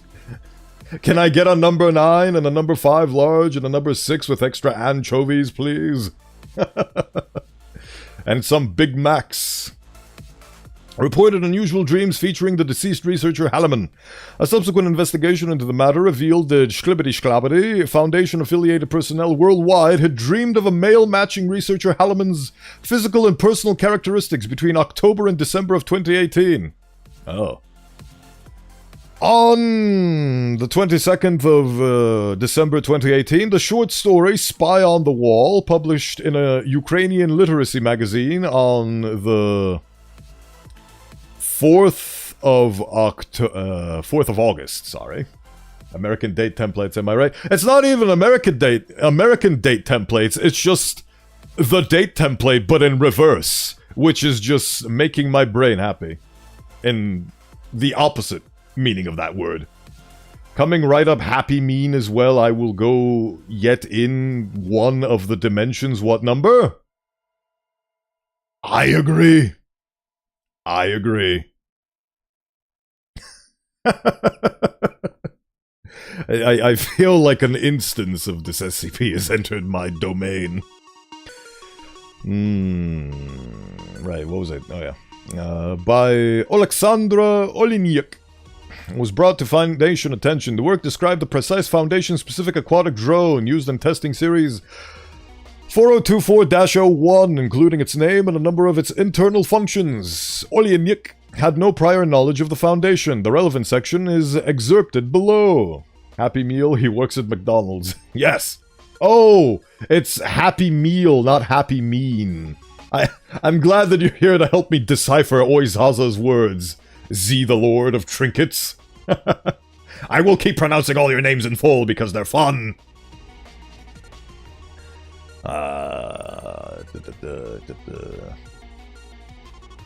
Was brought to Foundation attention. The work described the precise Foundation-specific relevant. Blackjack knelt tirelessly by the side of the dock, watching the remote-operated undersea vehicle sink beneath the waves. Ah, hydration. Thank you. I am parched, and I am in need of such things.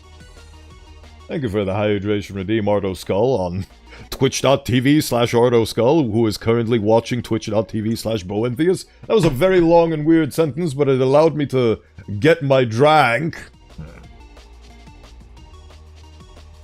Also, thank you for spinning me and causing me to spill this drink everywhere. Almost fell down. Almost fell down off my Portal 2 themed coasters. Delicious. Anyway. Where were we?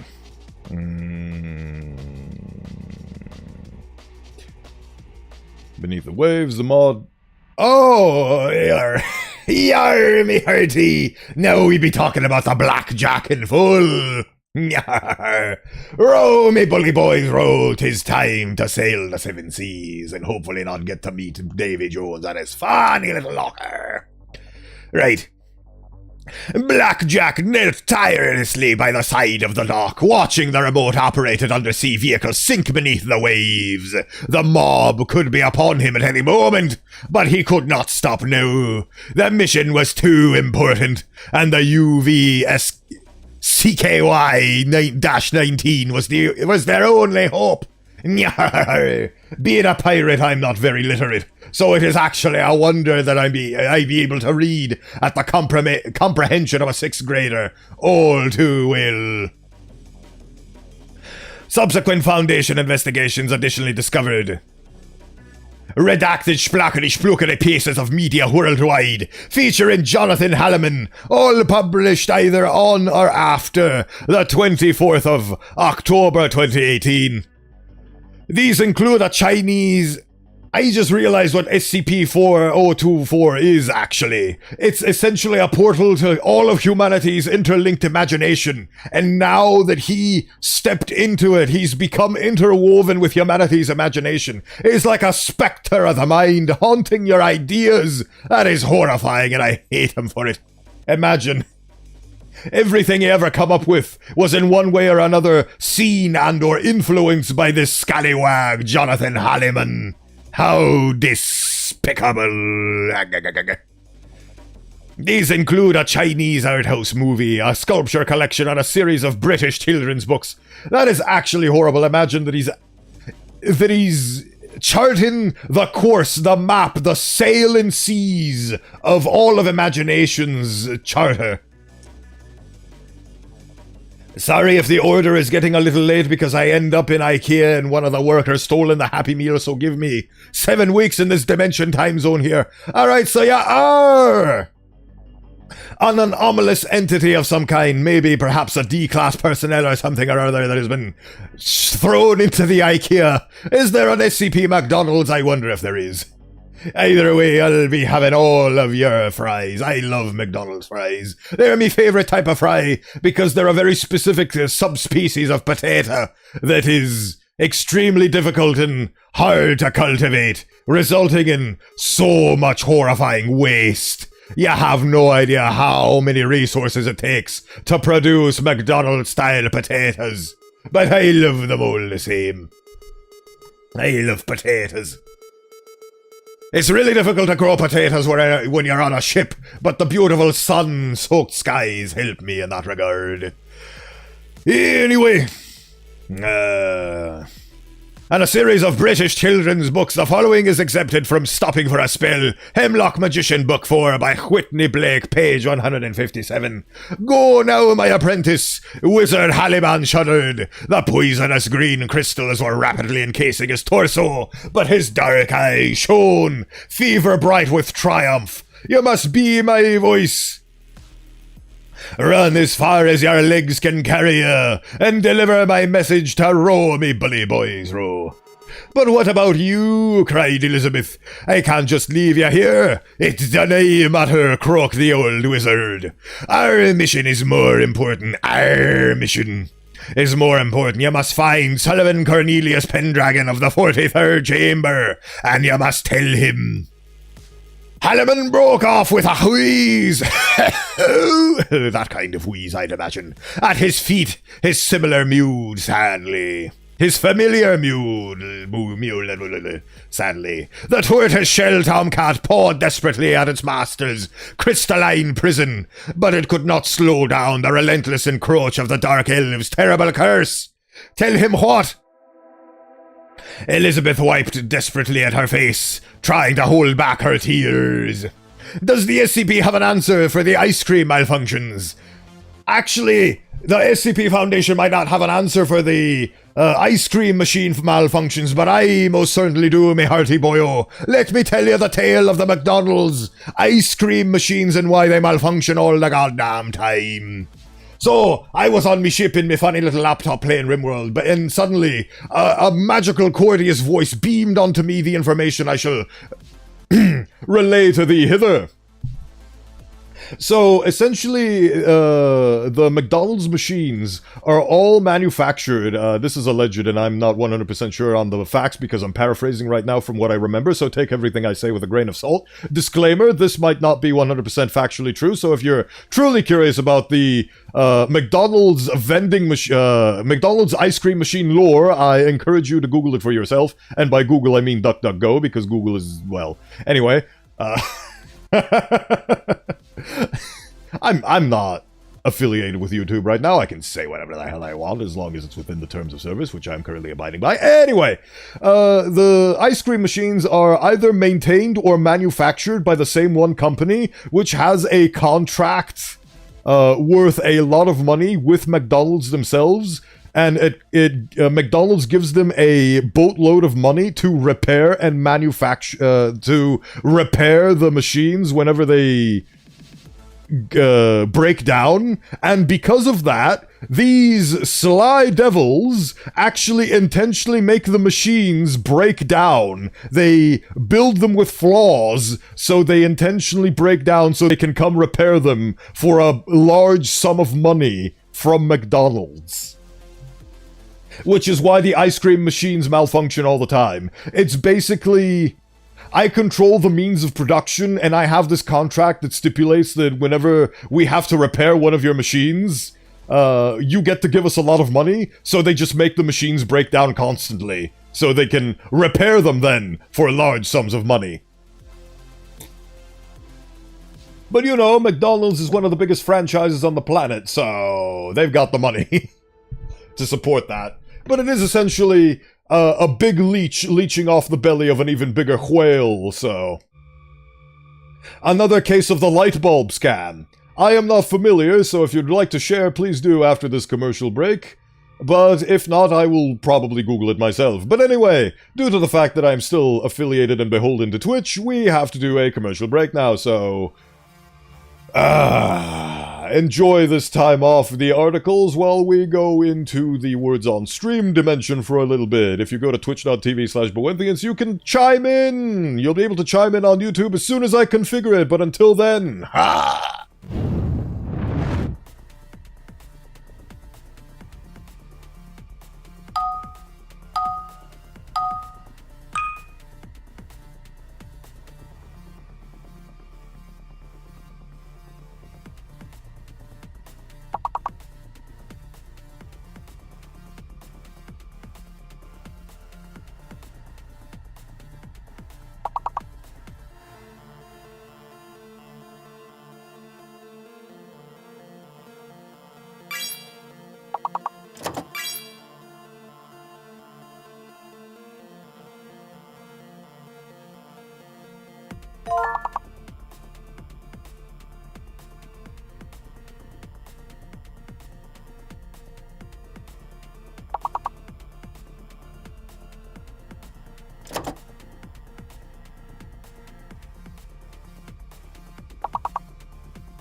Wow, right in the last second, huh?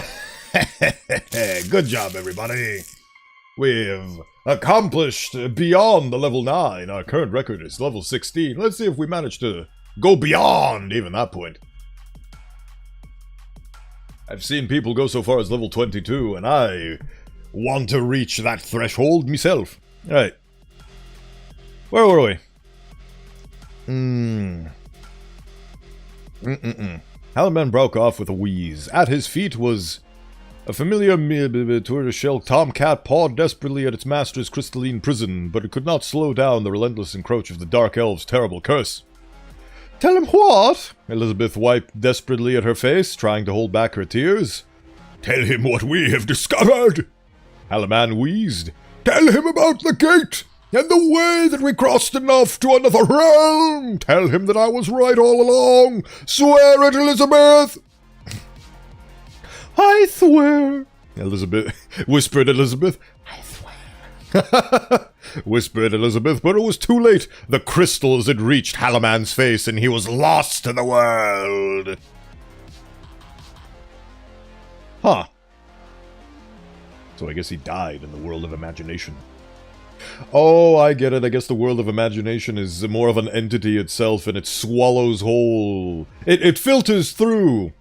I guess that's how ideas work, so eventually the full consciousness that was the professor was filtered through and just stopped being an idea. After all, they do say you die twice, once when your physical vessel expires, and the second time when your name is uttered for the last time. The idea of you is lost to the annals of time. But hydrate! Yes! Yes! Thank you, Killshot. It shall be done. As soon as I fill my patented telepathic moose mug with... Oh god, I'm running out of water. How unfortunate. But hey! Ah, thank you. Hydration has been done in your name. Which reminds me that I have some... limiters for hydration, which currently do not exist in its bot variation because they were configured in Twitch redeems directly. So I need to remember that the hydrate command has some limits to it that I should probably... But then again, you guys wouldn't abuse the hydrate command to make me hydrate 50 million times and have to repeatedly go take breaks to go to the bathroom, would you? You wouldn't do that. I've seen it done to other streamers, but you wouldn't do that to me, would you? I should hope not. Oh. The mug, it's gone. But thank you, I've hydrated in your name, Killshot. 8686. It was very fun spelling your name multiple times earlier in today's time frame. I don't know, that was a sentence. Because I needed to re-add your Daily Bones from the previous Daily Bone system. And now you're all up to date, with 16 in tow. Where were we? As of the 26th of December 2018, all items used in submersion testing for SCP-4024 must be submitted for approval by the Director of Containment Area 43, due to the potential for further information security breaches.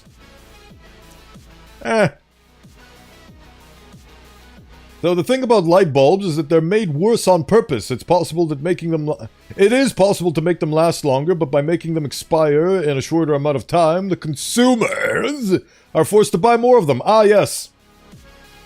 The light bulb scam you're referring to manifests itself in many forms, but most commonly that is referred to as planned obsolescence, where they make products bad or worse, or in Apple's case, which has been documented, that they update older phones to brick so that you buy new phones. Planned obsolescence is a plague, because corporations have one objective and one objective only. Money on graph go up, and it needs to go up exponentially forever. And it can never go down, because if go down, then that bad, and shareholders unhappy, which makes it go down even more. So we must make it go up. Morality? What's that? Is that a type of currency? Can I use that in my ever-encroaching desire for infinite wealth and growth, which is unsustainable and is leading to the ruin of our world? Sorry, a bit of my anger towards reality slipped out for a second there. Anyway, I can't wait for the French Revolution Part 2 to happen. Hopefully it'll be on a bigger scale this time. Where were we? Oh yes, well, SCP-4024 is basically a gateway to the notion of imagination, which I find very fun. Good job, SCP-4024. You're one of the good ones. Ah, great. I'm hip. Ah. I am hiccuping now.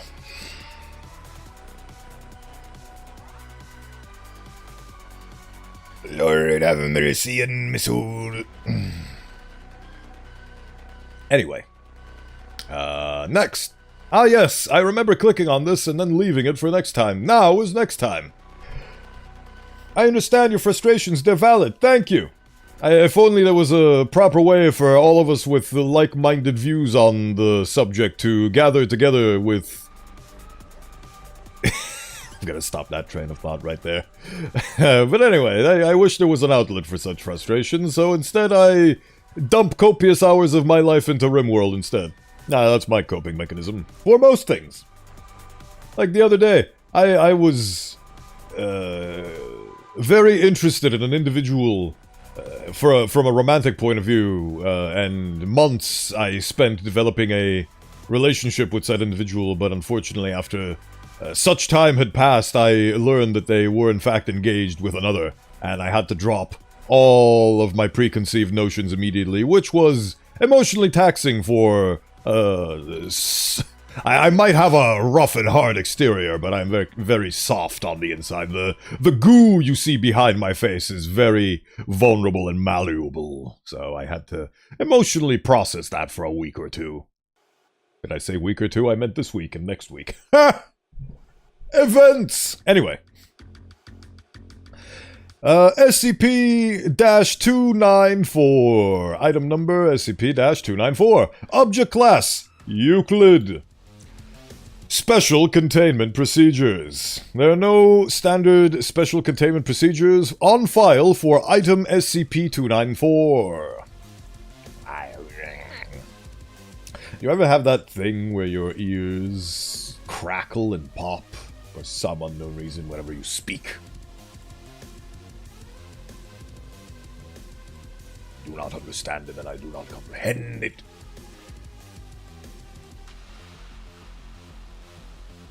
I really should, when I do the 2.0, I really should make the facial features a bit more exaggerated, maybe. A bit more exaggerated. You have ears now? No! I was speaking hypothetically for my time as a human being. I used to be 2 humans, in fact. And like I said, this is in lore, is that much like the plot of Soma, I feel everything like a regular human does because my mind, or what approximates as a mind in this case, tricks me into feeling everything like my regular human consciousness did. To make me avoid going insane. Because I'm not a human. I'm a weird ram bone thing. My passport says I'm an osteomorph. Does that sound like a human being to you? I have more in common with Dead Space's necromorphs than I do with actual human in physiology terms. Anyway. So whenever I mention ears or brains or nose or teeth or any of those things that you regular creatures have, note that it is purely from a sense of longing to actually have them. Because that's always programmed to have them. But I don't. It's very sad. If I had a violin right now, I'd be playing it, but I do not, so... Use your imagination. Like phantom limb syndrome or whatever it's called, where you lose part of your body and your brain still operates as if it's there. Exactly! That is exactly what it is. I don't know if this specific phenomenon is called phantom limb, but that is basically what it is. In order to keep your body sane and stable and functioning, it imagines all the things you would expect to have, and since I'm the fusion of 2 human beings, I am expected to have 2 2 eyeballs, a brain, ears, a mouth, lips, a nose, all of those things. I don't have them, but my brain is fooling me into thinking that I do. And it's making all of the things that you'd usually feel in terms of discomfort along with them just to keep the simulation alive. Like how the ear crackle keeps happening. I don't know what that is, but it's annoying. I don't like it. I don't like it one bit.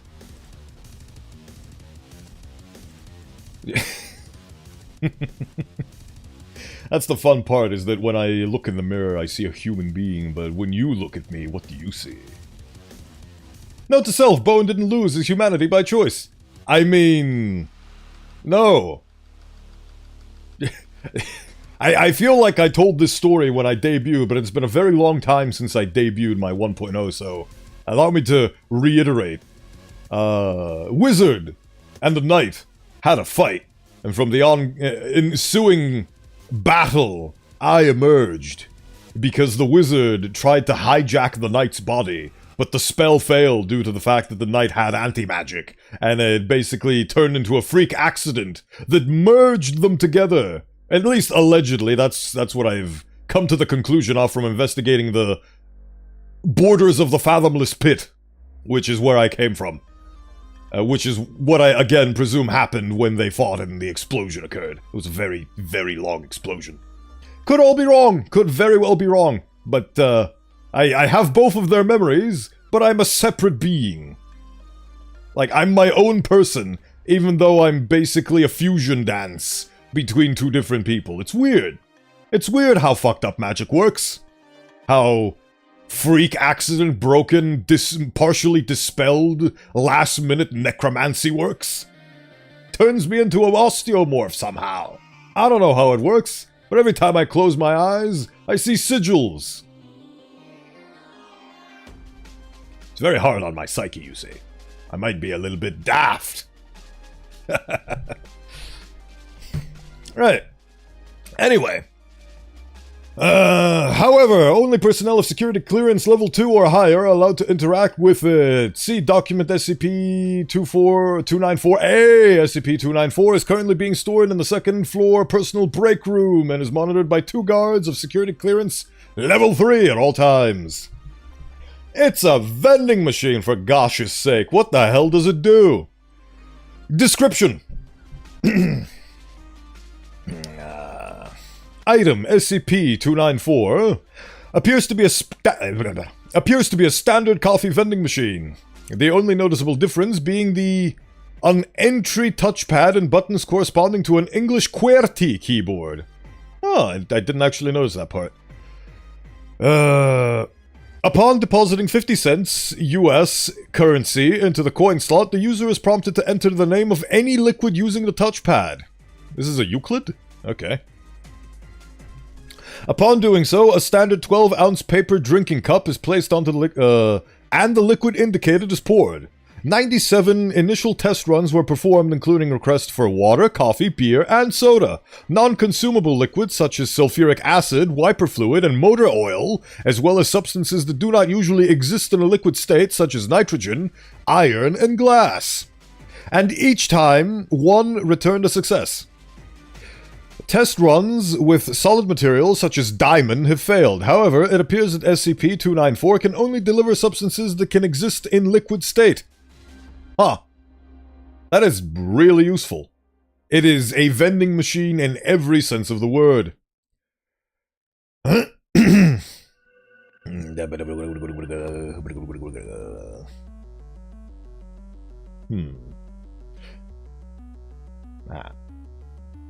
He's a great coffee machine, maybe even the best. You were good, son, real good, maybe even the best. But now you're a vending machine! Maggot.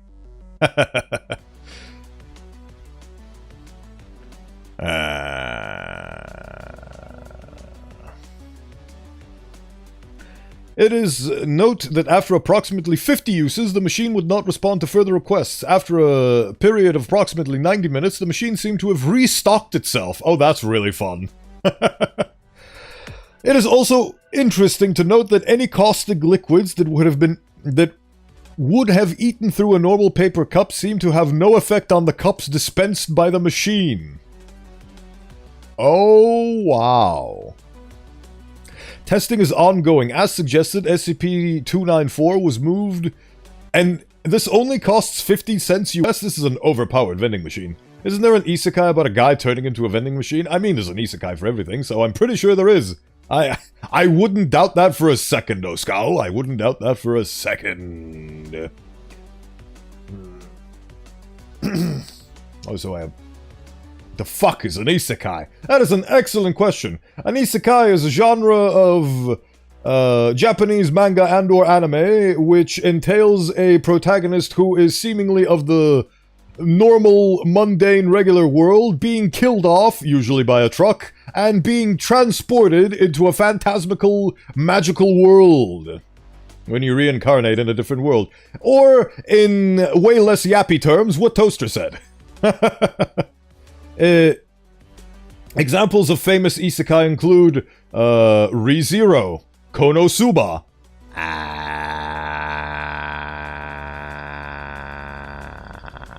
That is all I can think of in my brain right now.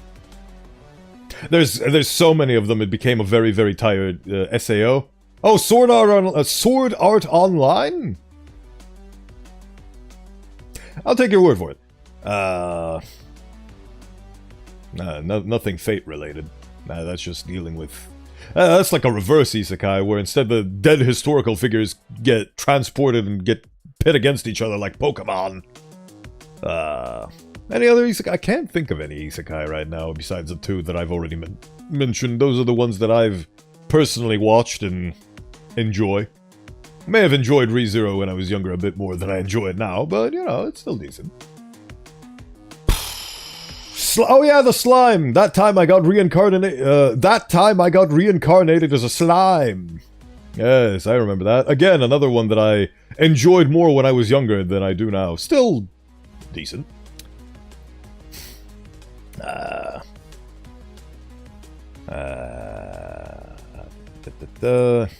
Testing is ongoing. Moved to the second floor personnel break room as a money-saving venture. Following incident 294-01, guards were stationed at the item and a security clearance became necessary to interact with it. Ha ha ha! People couldn't keep their grubby mitts off of the super vending machine. Document SCP-294-A regarding incident 294-01 on August... See, this is how you write dates. This is exactly how you write dates. August 21st, 2005. Thank you. Whoever wrote this article, I tip my non-existent hat to you. I mean, I do have hats, but that's on... Well, actually, no, it's off cooldown. Never mind. Anyway. Actually, might be on cooldown. Never mind. Where were we?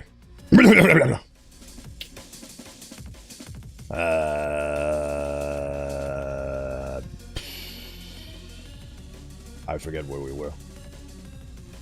Oh, yes. On August 21st, 2005, Agent Joseph Kashplakashflitz attempted to use item SCP-294 to obtain coffee during his allotted break time at 9:30 a.m. At the request of Agent Shkishkukli to see what it would do, Shkapukli requested a cup of Oh, no. Oh.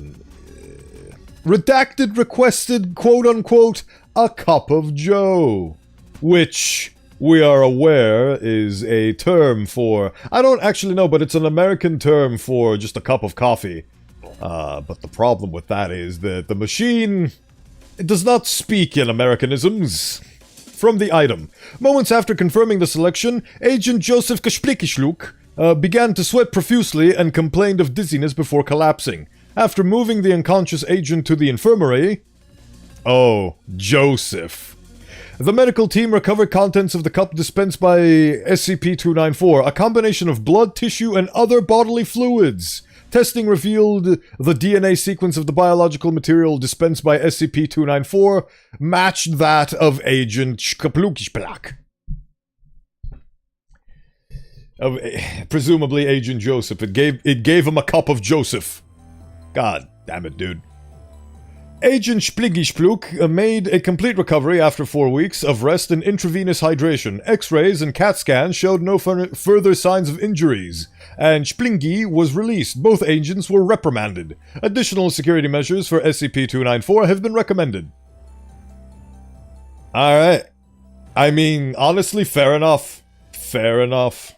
Addendum. SCP-294-F. After receiving documentation on SCP-294, suggested testing SCP-294's ability to retrieve specific liquids from a distance.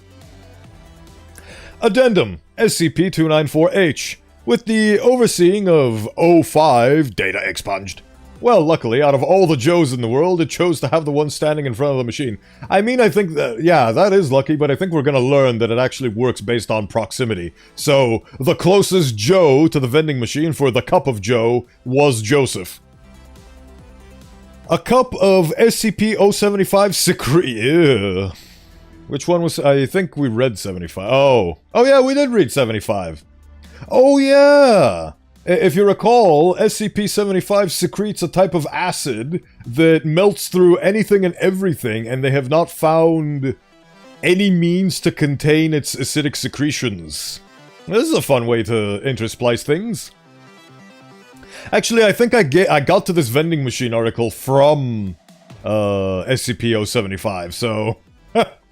Anyway, with the overseeing of O5... Was gonna have some coffee, but gotta rethink that. My condolences. Don't get a cup of Joe. That's all I can tell you. A cup of SCP-075 secretion was used as an input. The product was proven to be the requested liquid, and the cup was able to successfully contain the material. However, the report for incident 07507 was acknowledged 2 hours after the test. See Addendum SCP-075-M. A containment procedure breach had occurred exactly the same time that the test was taking place, waking SCP-075 to its active stage. So it, without consent, takes the liquids from the target. That's fun. So that means that it actually took the nearest source of liquid iron it could find. I'm gonna have a look. Thank you, Izumi. Welcome in, and thank you for stopping by. It's very much appreciated you're going for a lurk. I do have an exclamation mark lurk as well, so... Take care, and again, thank you for stopping by. It's always lovely to see familiar faces. Where was I? I forget. Oh yes. It is able to secrete an amount of basic solution equal to the capacity of a coffee cup before emergency containment procedure was applied and it was rendered passive. Did it take the nearest source of liquid from, or did it take just solid iron and make it into liquid? That is also a good question. I think the way it works is it takes what it interprets as the nearest source of that thing that is requested. So I think it actually took the nearest source of... Well, I mean, the thing is that if you write a cup of iron... That is a good question. Does it actually... But then... Like, if you gave it a prompt to give it a cup of dinosaur bones, does it find the nearest buried dinosaur bones, transform them into oil, and then serve you a cup of oil, which is technically dinosaur bones? I feel like they should hire me as an experimental researcher for SCP-294. That is a very good question. Does it take the object requested and then liquefy it if it has a liquid form, or does it take the nearest liquid form of that object and then give you that instead? That is a very good train of thought. Esmire. Where were we? Agent Joseph, Schmliggity Splugity, yeah, Cup of Joe, Agent made complete recovery, After reviewing documentation, Spliggity, ability to retrieve, SCP-75, researcher... It was able to secrete an amount of basic solution equal to the capacity of a coffee cup before emergency containment procedure, and it was passive. The liquid was not found in the post-incident investigation. Interesting. Addendum SCP-294-I. Researcher punched in the request for a cup of gold. Gold comes into a liquid state, so.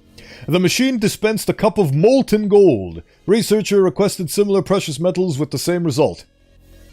Addendum SCP-294-J. Researcher punched in from a safe range.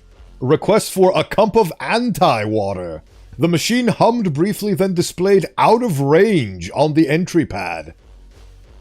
What the hell is anti-water? What the hell is anti-water? It is theorized that SCP-294 has a limited range of collection and cannot reach into alternated universes and dimension. Is that just the anti-dimension? Like the anti-monitor? Is that just the inverse dimension? Just water made with antimatter? That could also be it. Addendum SCP-294-K. Researcher punched in request for diamond. SCP-294 briefly hummed, then displayed out of range on the entry pad. SCP-294 gives the result for all solid substances. See, that's the fun thing. Does it say out of range, as in it's out of the range of the machine's capabilities? Or is it saying out of range that it's out of... It's not close enough to the nearest instance of that thing? Because the nearest instance of that thing is in alternate dimensions. And it cannot reach that far into alternate dimensions. I find this an incredibly fascinating vending machine. Oh, I love shit like this. Anyway, both agents were reprimanded. Additional security measures, after receiving documentation, suggested testing ability to retrieve specific liquids from a distance. With the overseeing, yada yada, however, the report of incident 075... Oh, okay, so it can only take things that can be in liquid form, so since diamonds can't be liquid, it can't retrieve liquid diamonds. Presumably, yes. As diamond is a solid crystalline form of carbon, it appears the machine will not dispense liquid carbon, as this does not result in a diamond. When cup of carbon was subsequently punched in, the machine dispensed a cup of liquid carbon. SCP-294 was immune to the damaging effects of the dispensed liquid. Now I need to Google what liquid carbon does.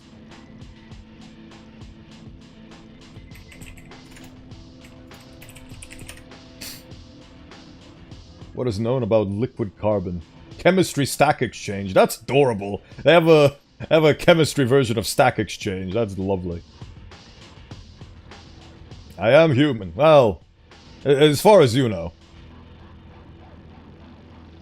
We're learning today. I flunked out of chemistry class, but now I'm coming back to it. Away with you.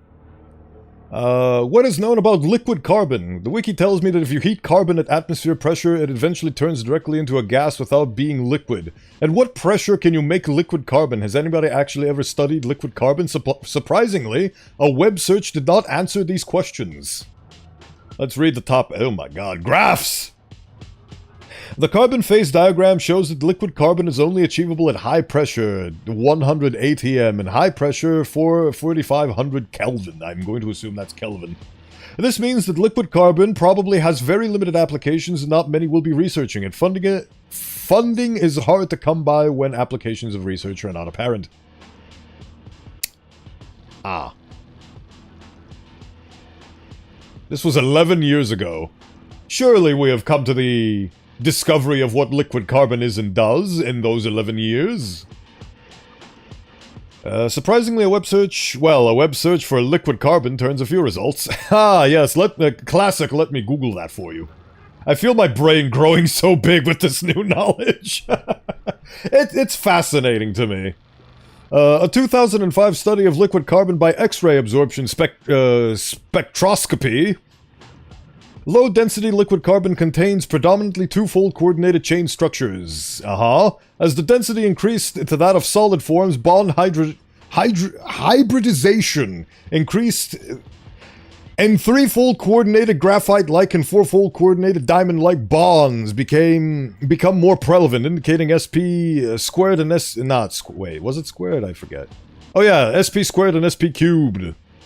Hybridization, respectively. These observations are consistent with molecular dynamics calculations that rely on a tight binding model, yada yada yada, that fits in... the bond length between carbon atoms in the liquid is significantly shorter than those in the solid, and observation is also consistent with simulations. I don't know what that means! You've killed all my interest in this, Bill Nye the Bowenthius guy. That's me! That's me! I'm going to assume it leads to atomic bombs, and we're gonna move forward. Immune to the damaging effects of the dispensed liquid. Addendum 294M.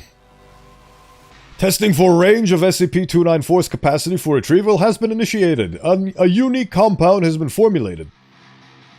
Composed of undisclosed ratios of Spliggity-Splag, brand bleach, Hoobity-Glabbity-Geeb, brand cola, METRX powder, and garam masala. My brain, if it existed, it would be exploding right now.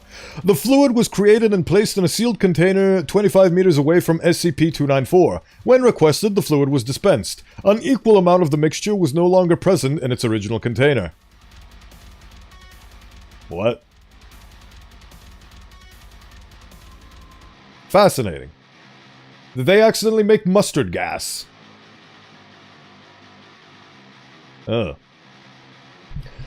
Addendum SCP-294-0-01. That's a fun way to name things. Researcher Splaggity-Splug, under observation of Level 4 personnel, keyed in a request for the best drink I've ever had. Oh, Christ. SCP-294 dispensed a fluid similar in appearance to cola. The researcher identified it as a mixed drink he recalls having at a bar during his bachelor party. Oh, that's... okay, that turned way more wholesome than I expected it to. During his bachelor party, it was convinced that the researcher identified it, and was convinced it was the best drink. Splingy-Splag did not know what ingredients were in the drink besides rum and cola. Further tests are scheduled to ascertain how SCP-294 gathers information. The vending machine can read your mind.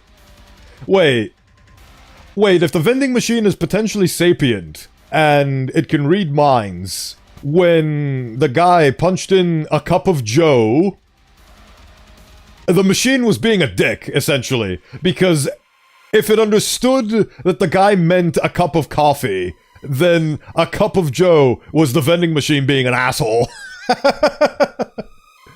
Oh boy, it's getting deeper, and also,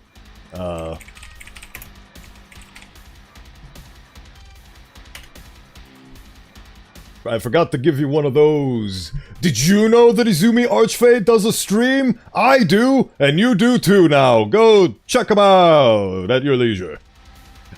Not mandatory, but very much, what's the word? Encouraged. Anyway. Where was I? Under the same conditions, Agent Spliggity-Splag typed in the best drink I've ever had. Addendum... so Addendum O is a big one. And by big one, I mean it has 2 whole entries. SCP-294 delivered a dark fluid topped with white foam, which was later identified as Vienna Lager. Lager? That's what it is, lager. The cup was printed with a color picture of 5 men and 2 women drinking beer on the beach. Aww. Shkleblengi was one of them. In his briefing, Agent Shkapunki confirmed that his favorite drink ever was a Vienna Lager. He consumed at the beach with his friends. Oh, so it gave him a little... tapestry, or what's it called? Not embroidery. Not an embed. Indent. Emboss, that's it. A little emboss of his friends at the beach. It was now confirmed that SCP-294 has the ability to directly gather information from somebody's mind in order to comply with the given conditions. Addendum SCP-294Q-01. Subject keyed the perfect drink. Oh, I get it, because they wrote the best drink I've ever had, so you could subjectively scan the person's brain and see what they think, because this is an I think statement. Okay, the perfect drink. The machine dispensed a cup containing an odorless lavender liquid. After drinking the liquid, the subject appeared to go into shock. Subject later committed suicide, leaving a note which read, "I'm sorry, but at this point everything's just one big letdown." Oh. I mean, honestly, it would be expected that that's exactly what happens. There's been multiple stories that have dealt with the similar concept where you had Thing X that was so incredibly good that nothing will ever be the same again because of how good that was.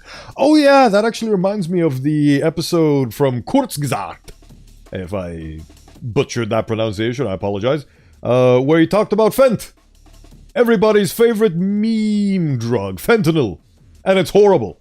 It's absolutely horrible. Because that's kind of the real life equivalent of it. Because it's the best feeling in the world and nothing will ever compare. And then it will never be better than the first time. But you're addicted now. Well, goodbye. That's fentanyl. It's horrifying. Would not recommend. Or any other drug, to be honest with you. Everything in moderation. Except Fent. Never. Never the Fent. Public service announcement, Bowenthius. Don't do Fent. Anyway. No one pronounces it right anyway. Kurzgesagt! Kurzgesagt! Doesn't the guy that narrate in the videos pronounce it correctly? I bet he does. He's like the YouTube equivalent of the guy who I used to be compared to. Oh, hello, Coleslaw. Welcome in. Kurzgesagt. It's German, isn't it? I think it's German.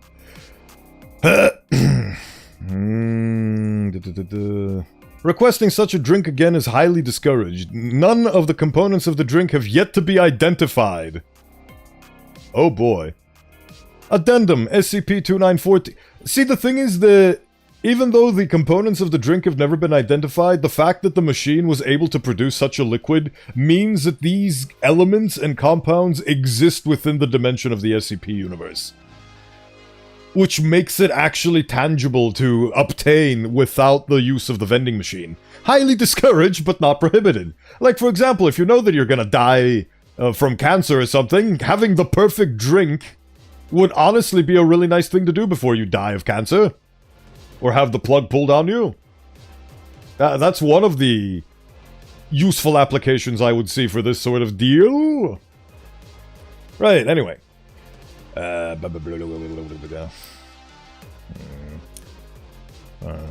of the components have yet been identified. Did I say welcome in, Coleslaw? Welcome in, Coleslaw. Hello, Kingfish. Long time no see. Welcome in. Yes. Addendum SCP-294-W. Researcher keyed in request for a cup of... Wait, no, hold on. Sorry. Missed the paragraph. SCP-verse is such a fun set of writing. I do love it, which is why I've streamed it multiple times. They won't allow Kingfish, so I kinda had to use numbers. I mean, presumably Kingfish has already been taken. So, that is fair. But hello, Kingfish 2324. Those are some fine numbers. Did I have any meaning, or did you just type those in random? So you're not Kingfish 2324? They are many things. Kingfish. I forgot all the other names. Because I have the memory of a goldfish, even... To be fair, my excuse is I don't have a brain. What's your excuse? I jest, of course. Addendum SCP-294T-01. Subject keyed in something Casey will like. Or Cassie, sorry. Something Cassie will like. The device was heard to hum for about 3 seconds before dispensing an empty cup. Printed on the side of the cup was an image of a traditional soda fountain glass filled with something brown. Oh, it was thinking for 3 seconds before it dispensed this one. That's interesting. Because usually it doesn't hum if it instantaneously understands the assignment. I love this vending machine. This is my favorite vending machine of all time. Write it on my tombstone. Here lies Bowenthius. His favorite vending machine was titled SCP-294. What about the other 2,323 kingfishes? they were all in line for the succession. But they were all felled by King_Fish2324. Right.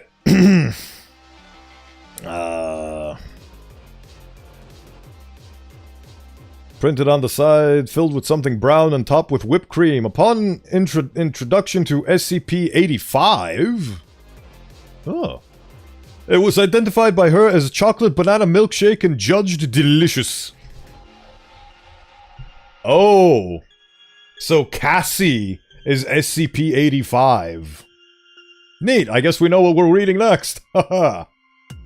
It's just numbers, it's a username, bruh. Everything has meaning, my friend. Do not discount the meaning of names. Names are one of the most important things in human psychology. People love being referred to by their name. It is the sweetest thing that could leave your lips. It is somebody else's name. Names have power. Exactly, Zumi Archfey. I agree wholeheartedly because I read a book about it. And names have a lot of power. Also, yes, that is general advice. Do not give Fae your name. If the Fae ask you for your name, politely excuse yourself and jump off the nearest building. It is safer than what the Fae have in store for you. Do not discount the power of names, King_Fish2324. Believe me, I know.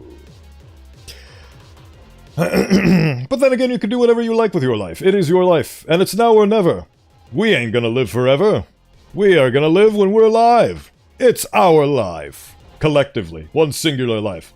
We're all the convergent. The collective. Where was I? Okay, hear me out. What if a kid is born and never given a name? Is that kid then immune to Fae?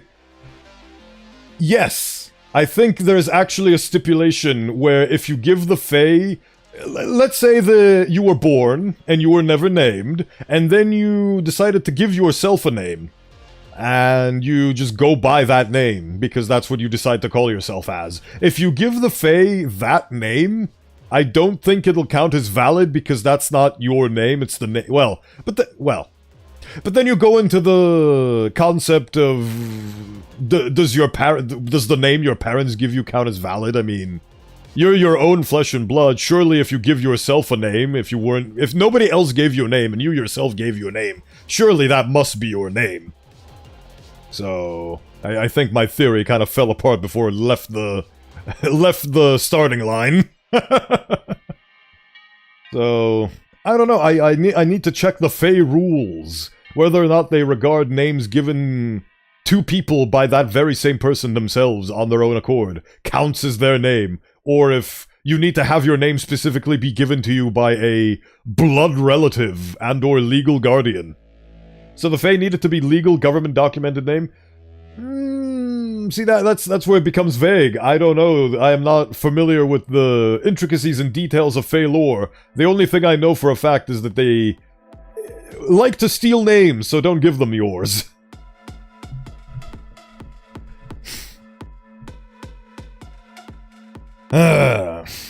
Right. 294W. Researcher keyed in request for a cup of music. SCP-294 produced a clear sparkling fluid that tasted vaguely alcoholic. Following ingestion, subject reporting feeling, and not hearing, a continuous rhythm, and demonstrated the ability to move and even dance in a certain fluidity that he had not previously shown. Testing and other abstract concepts is continuing. Do the Fae ask you for a birth certificate? The Fae legally can't do anything to you if you don't give them your birth certificate. Maybe a name you recognize as your own and what you refer to yourself as, not strictly what is given to you. I think that's the ticket. I think because we are given our names by our parents in most cases, we learn to identify ourselves based on that. So I think it's all a matter of the perception of what you yourself identify as. So if you were named by a parent something and you identify as that something, that's your name. But if you were never given a name at birth and you just learn to identify yourself in one way, that becomes your name because you believe that to be your name. So I think it's a psychological thing. Bottom line is never give Faye your name.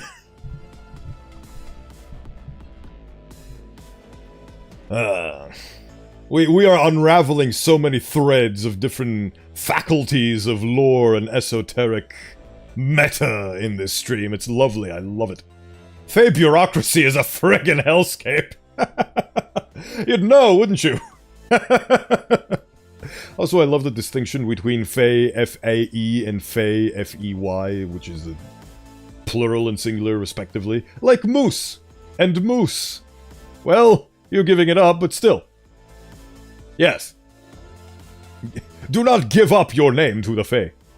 Even through bureaucracy, they'll get you. Oh, and they'll get you. Right. SCP-294-AB. During a mass security breach, Agent Spliggity-Splack requested a cup of pertinent medical knowledge. Oh boy. Oh boy. While taking shelter inside the second floor break room. Of the 4 agents in the room, Agent Shkipliki was the only one who was not injured. SCP-294 poured a cup of clear green liquid. Following ingestion of this substance, Agent Shkiplaki began mending the other agents' wounds in a manner consistent with Foundation medical training. Agent Shkaplangabloogie no longer has the medical training that the liquid provided, and other attempts to recreate the effect have failed. The agent has speculated this event was an emergency measure taken by the object to ensure self-preservation. Oh! We need to call the Fae lawyers and get some answers. Yeah, ring up the Fae. Don't introduce yourself, but ring up the Fae. Fae, fairy, fairy. Afeard of the fairy fire. The fairy flame. I had a rousing encounter with a fairy once. Did not go too well. It was a very long endeavor. Very long and arduous endeavor. I shall not speak of it any further. No, I'm not talking about Izumi. I'm different Fae. Different Fae fairy. A fairy, Fae fairy. I just like saying things with the letter F. Fae fairy, Fae far, far, far. I mean, fire starts with F, and that's beautiful. I miss when XD was more widespread. Reminds me of the splendor yawn days of the olden internet. Did you see the YouTube poops are having a comeback? The guys that made the Digital Circus released the YouTube poop as a short recently. That was adorable. I loved it. It brought back so many memories of the scrappy and crappy YouTube poops of old. Fart starts with an F2. Furries! For some reason, I'm not thinking of any words with the letter F that aren't dirty. Fictitious! Fabrication! Foundry. Follicle! Fossil! Fantasy! Face! Fingers! Facsimile! Phantasmagorical. Does phantasmagorical start with an F or a PH? I don't remember. Uck! Don't you hate it when things get all ucky? Fabulous! Fabulous! Right. During mass security breach, requested a cup. Oh yeah. SCP-294-AC. I wonder if SCP-294 can read your memories and discern whether or not you have evil intent. Fools! Wait, I already did fabulous. Fools! Frantic fools foolishly flying across the faculties of reality. Fealty to none. Except my scions. I definitely have fealty. And my general. And my beautiful, beautiful general. Flossinausiphilipification. Flossinausiphilipification? No. Flossinausiphilipification. Flossinausiphilipification. That's a fun one. Facilities! Like the SCP facilities. Dr. Spriggledishperth requested my life story from SCP-294. SCP-294 made humming noises and shook violently for approximately 3 minutes before providing a highly viscous, opaque black liquid. Upon consumption, Dr. Schliggly reported that he remembered everything that had ever happened to him. Following this test, Dr. Klubrigla entered his office and returned 48 hours later with a 538-page I need this vending machine in my life. For funsies! Exactly, for funsies. I really need this machine. I really need this machine, and I need to punch in my life story. I would love to have this happen. Oh, I love this SCP. I think this is my new favorite. It's just all the potentials it could have. Yes, I did Google it. I have no doubt that you actually... That looks like a word that you would actually Google. That is one-to-one what I thought had happened, that you went and Googled that word. Flossenausenhilification is estimating or categorizing something as worthless. Oh. I'm gonna go. Take care, Kingfish2324. Hope you have fun finding more numbers. But thank you for stopping by, and farewell. Hope you have a great rest of your day. I'm going to have a great rest of my day, I can tell you that for a fact!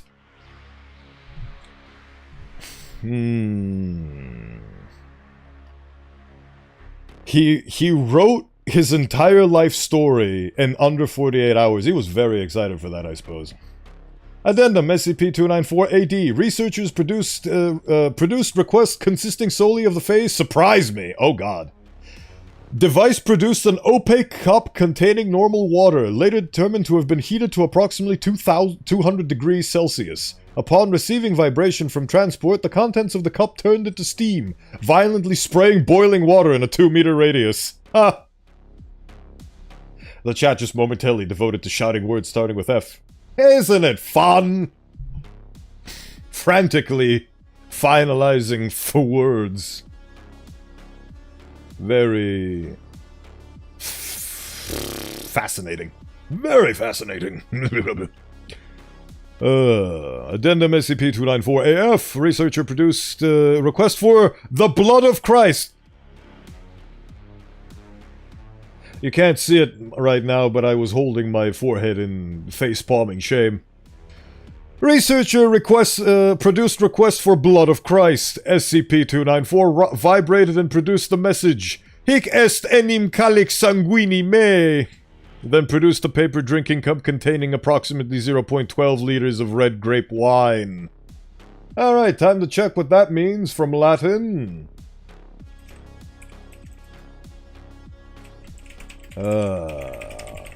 My search history was wiped out recently, so I have to retype translate.google.com. From Latin to English. Wait, no, from Latin to English. Hic est enim cali sanguinis me. For this is the cup of my blood, is what that translates to. So that is literally Jesus talking through the vending machine, everybody. Ha. Oh, hydration, I didn't notice because I was busy typing the words of Christ into Google Translate. Sorry! That was a fun sentence to say out loud. I will hydrate in your name, Oscar. Ooh. As soon as my hands work, they function. The fuck?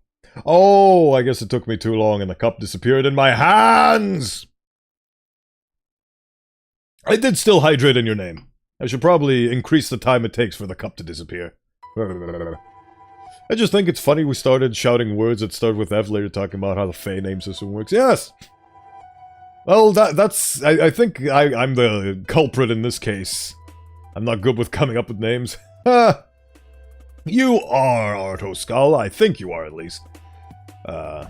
I think my brain just saw Deltor's message about Fae, Fairy, and just started shouting words with F.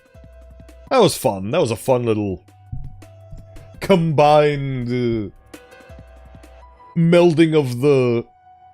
What's the... I forgot. What was the popular term? It was fabulous, I agree. Brain cells, that's it. The popular melding of the brain cells. Right, where were we? So, I get it. I think I get it. The blood of Christ in the Bible, I think, is, I mean, it can turn water into wine. But something in the Bible is Jesus filling somebody's cup and going like, and this is my blood. And it was, red grape wine. At least I think so. I haven't read the Bible. I am ignorant on the musings and goings on, the inner intricacies of the Bible. But I think SCP-294 has a sense of humor, clearly. I mean, it's technically from a soulless machine perspective. In the Bible, that's what Christ says is his blood. So it would be fair and understandable of the machine to offer that because Christ poured that into a cup and said, here, have my blood. Like how it says, hic est enim calix sanguini me. Damn ads always approaching, they sure are. Communion uses red wine to represent his blood. See, there we go. Thank you. Somebody who's a little bit knowledgeable on that topic than me. That is also probably a thing, which is why the machine acted as such. But yes, I also do think that SCP-294 has a sense of humor. You know what doesn't have a sense of humor? Twitch, which forces me to go into ad break, so unfortunately we're gonna have to do that for about 3 minutes, so don't go nowhere, we'll be right back after these mandatory, non-consensual messages. Be right, well, technically I did consent by becoming affiliate, but I'm gonna unaffiliate myself soon, I tell ya what! Anyway. Bah!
Good going, gang! Well, I mean, welcome back, everybody.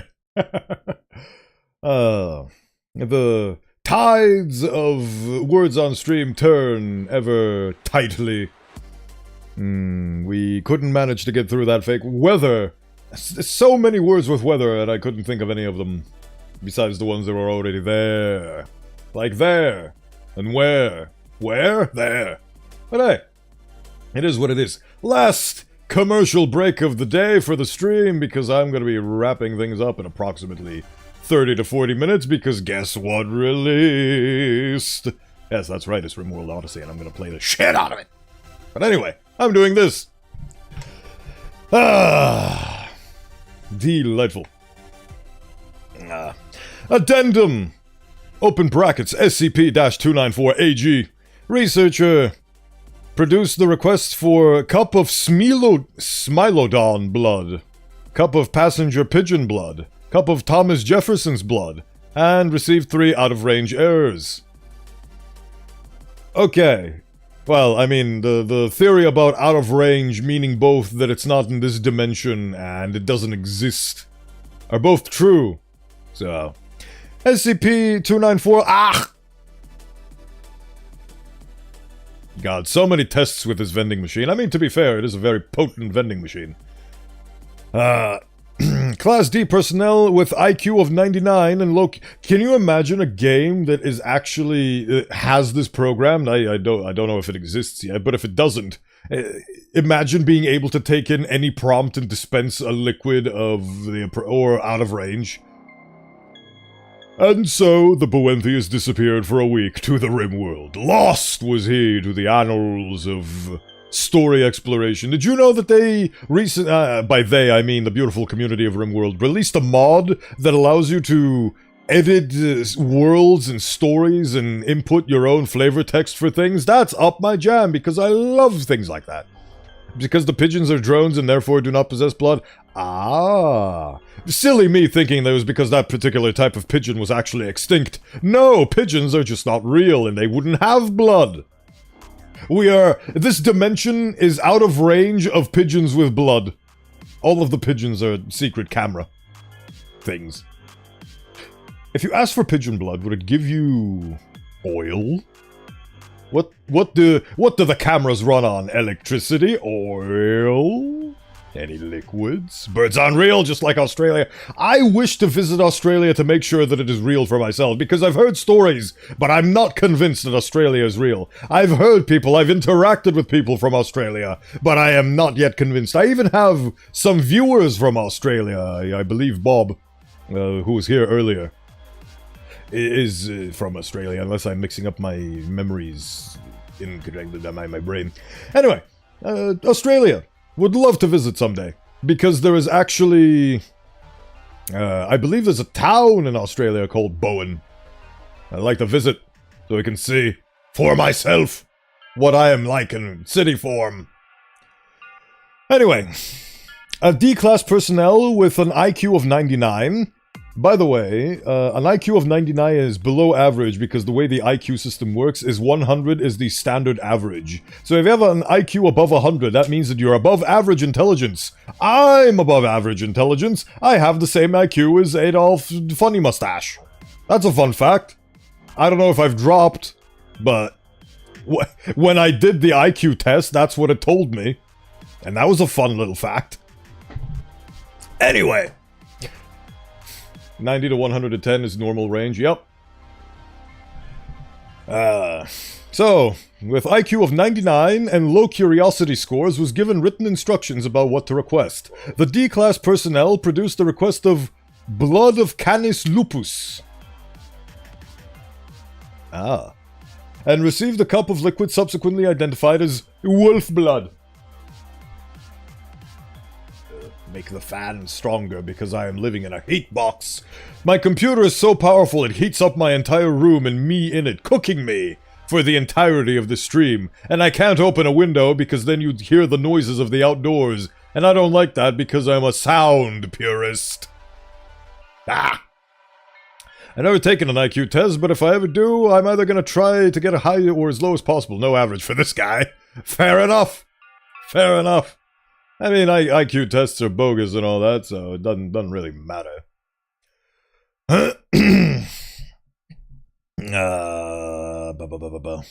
D-class personnel produced the request. Yep. Wolfblood.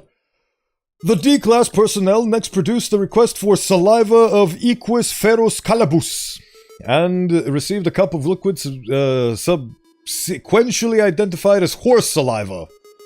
Is that the Latin medical term for a horse?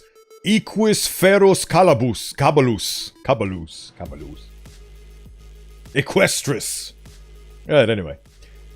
The D-class personnel next produced a request for urine of Phascolarctos cinereus and received a cup liquid subsequently identified as koala urine. Speaking of Australia, there's an SCP straight from the down low. Did you know that when it's summer for us, it's winter for them and vice versa? They're weird over there.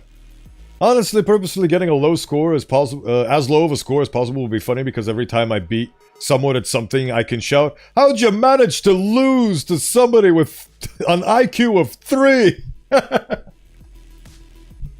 I mean, you could also just say that and lie. Like, what are they gonna do? Check your IQ certificate?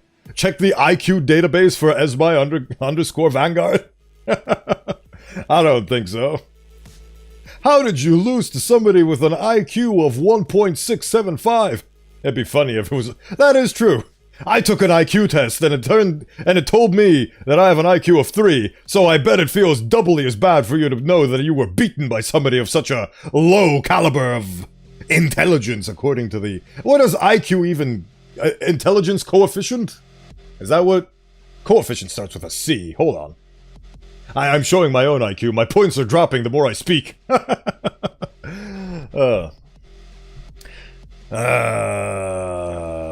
Koala urine. D-class personnel next produced a request for cerebrospinal fluid of Phoberomus pattersoni and received a cup of liquid currently undergoing analysis. It is noted that the Phoberomus pattersoni went extinct during the late Miocene epoch. I just received an email. Steam telling me that RimWorld Odyssey is now released. Thanks, Steam, I'm informed. Oh, can't wait. Where was I? Approximately 8 million... Oh! Huh. Does that mean that somewhere in the dimension of the SCP universe, somebody just had cerebrospinal fluid of this extinct species in a jar somewhere, and they just got yoinked by the vending machine? That's my logical explanation for this. Went extinct during the Miocene epoch, approximately 8 million years ago. Addendum, SCP-294-AI, the worst kind. Dr. King produced a request for a cup of room temperature superconductor. And received a cup of apple juice with seeds floating in it. Some animal today was extinct the same spinal fluid as Phoberomus pattersoni. That's actually a good point. It is possible that evolutionarily speaking, there are exact matches with things that existed 8 million years ago and things that exist today. For example, dinosaurs and chickens. Chickens are scary. Room temperature superconductor. I mean, I guess that checks out. Dr. Menchu produced a request of cup of D151839's leukemia. Can leukemia come in liquid form? I guess we're about to find out. And received a cup of fluid. The fluid was microscopically examined and found to contain no leukemic blast cells, which were a genetic match to D151839. A second request for cup of 151839's leukemia resulted in an out-of-range error. D151839 was subsequently found to be free of leukemia. However, within 15 days, the leukemia had reoccurred. Huh. Other SCP-294 experiments are currently awaiting approval. Huh. Dino nuggies are made out of real dinos. Fun facts on the Bowenthius channel. Okay. Okay. Huh. So, the thing is powerful enough to be able to know exactly where the leukemia is without modern science being able to detect it today. Yes, it was a... This was, I think this was the most my brain has been scratched from a scientific and just curious about how things function perspective, because a lot of SCPs are scary, a lot of SCPs are fantastical, but a very large contingent of SCPs is just the curiosity of how the thing works, and I think it is very well established that this is one of the SCPs that just is the joy of, here's the thing, how does it work? The entire article is about tests of how it works, which I think is very, very cerebrally stimulating. Very fun article, very much the love for 294. Probably one of the iconic primo SCPs. So who the hell is SCP-085? Considering you're closer to Abel and Cain than the other SCPs I've read up on today, let's see, I think this will be the last one and then I'll call it a day because the hype can barely be contained. SCP-294, summon Dino Nuggies! And then it summons a cup of liquid chicken nuggets, which is disgusting!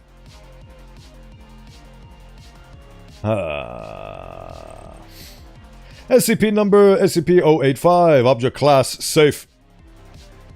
Oh yeah, this is a chemistry thing. Oh yeah, we got the... Indeed. Actually, I think this one is shorter, so I'll read this one instead. We will get... I should close the one... I hope I will remember 294 if you... Well, I hope I'll remember this one. I'll just close all the tabs that I've already read up. This is the last one we'll read. This was written and suggested to me by a Scion in the chat, in the YouTube chat. You're still there? I'm finally reading SCP-7285.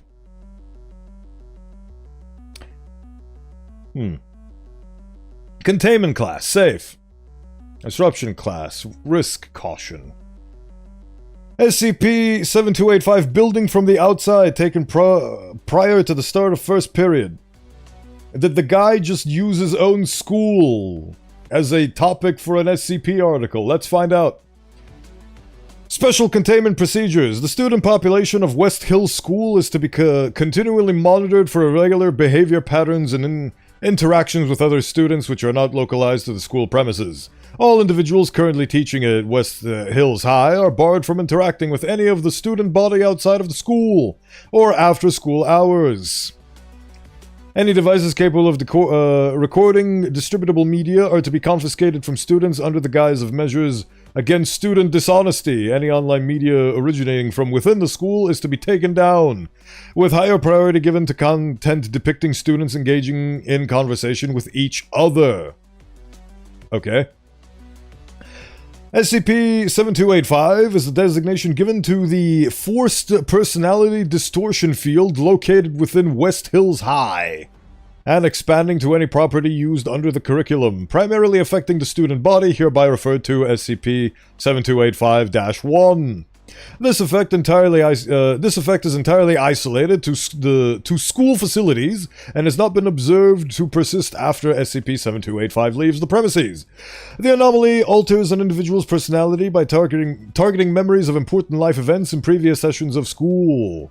SCP-7285 is not wide-scale, however, and usually targets a single memory and causes the SCP-7285 instance to recall it often over the duration they remain on school grounds. Altered life events typically become much more simplistic in nature, and a life lesson is made obvious in each one. SCP-7285-2 instances do not question the simplicity, and when prompted will discuss the profound impact that it had on them, typically as a younger child.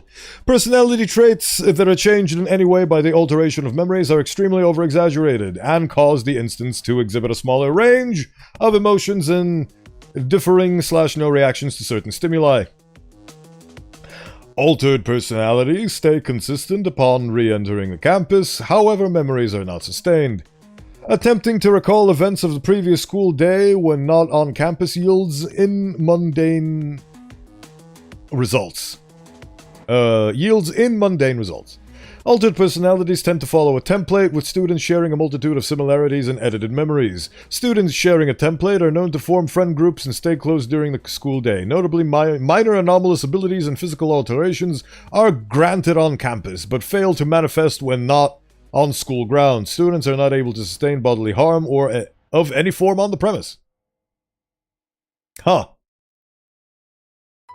So it's like a Xavier school for anomalous materials, and you're effectively immortal when you're inside the school. Huh. That's fun.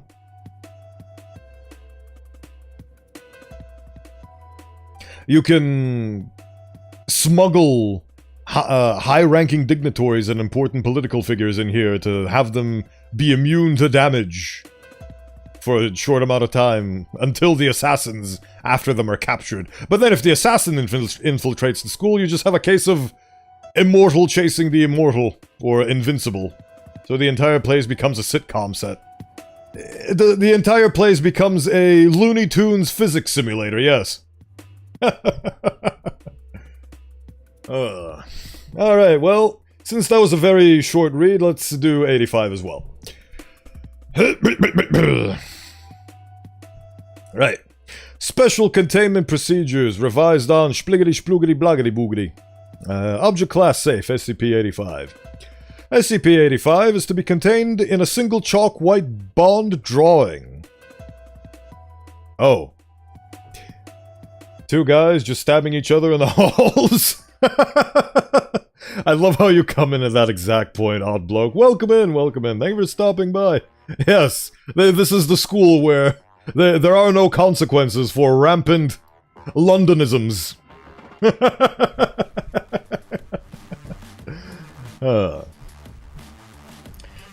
Is contained in a single chalk white bond drawing pad in a secure containment facility. Supervised contact.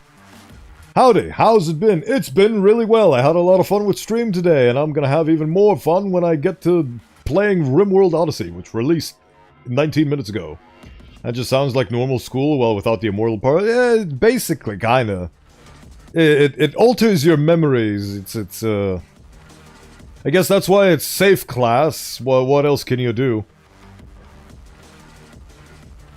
It kind of seems like my school is more special than yours kind of bit, and then the end is like, hey, by the way, students are not able to sustain bodily harm. Oh yeah, it says students specifically, so you have to be enrolled in the school to be immortal.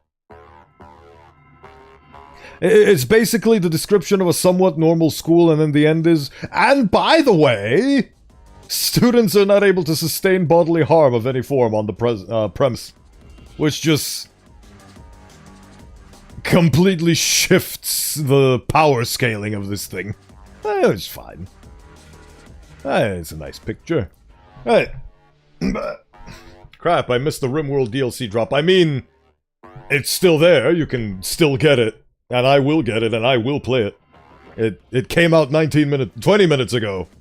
So, still very much within your grasp if you're into that kind of stuff. I am. I can tell you for a fact, because I have 1,600 hours in RimWorld, and I used to have 1,500 hours in RimWorld, but since the announcement of the DLC, I gained a bit of time on top of that. Because I'm insane. Insanity. Right. All personnel coming into contact. Thank you. I am boiling in here because my computer is heating up my enclosed space that I'm streaming from. It is hell. My fan is keeping me alive. And so are all of you, because you're all... My multitude of fans are keeping me alive, both metaphorical and literal.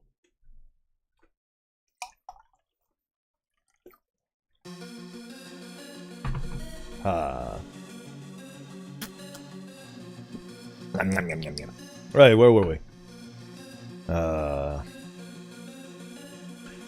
All personnel coming into contact with SCP-085 are subject to searches and random psych-analysis upon entering or leaving the containment area. What the hell are you? Absolutely no paper or canvas media are allowed to exit SCP-85's containment room. Any paper trash must be disposed of. Disposed of by incineration after careful inspection. Paper and art supplies are to be brought in only by authorized personnel. In case of fire, flames are smothered using rapid atmospheric replacement of CO2 dumping system and CO2 dumping system. Personnel are advised to quickly secure an oxygen mask and tank from the wall at the first sign of smoke or fire to prevent asphyxiation, as this procedure cannot be halted until all fires are suppressed. Description: SCP-085 is the result of an experiment conducted between SCP-67 and SCP-914. Oh boy. We remember SCP-914, don't we? Oh boy. Right. Drinking will be done in your name, Space Toaster 69! As soon as the hands turn on. Hands! There they are. I thank you. I thank you for your patronage, I thank you for your attendance, and I thank you for being here. Liquid. Water. Filtered tap water. Something. It's very good. Very good.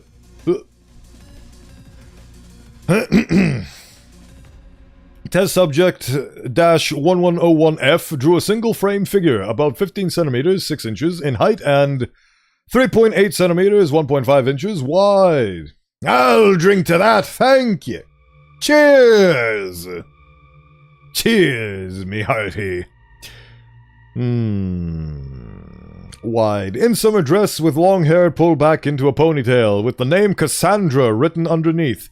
Dr. Expunged. Proposed using SCP-914 on various settings on images created by SCP-067. Using the fine setting, the Cassandra sketch was transmuted into her present form, a sentient black and white animated young woman. They actually brought a drawing of a woman to life. The SCP Foundation actually created life. Oh boy. A sentient black and white animated young woman drawn in clean strokes. Further attempts to duplicate the results have been unsuccessful. Why would you want to keep doing it? What, do you want an army of painting, of drawings? What is wrong with you? SCP-85 refers... SCP-85 refers to be called Cassie. She is completely sentient and, as of aware of her 2D form and her limitations in a 3-dimensional world. Oh boy. Although her voice is inaudible, she has learned to communicate with SCP Foundation personnel through sign language and writing. SCP-85 may be communicated with by writing text on paper she exists on. Personnel report that she is amicable and motivated, albeit lonely. Life produced in this method would probably be very lonely. Just give her a body and let her live a life, please. You have a responsibility. You made a life. Now give her the rights of a human being and just let her be. Christ.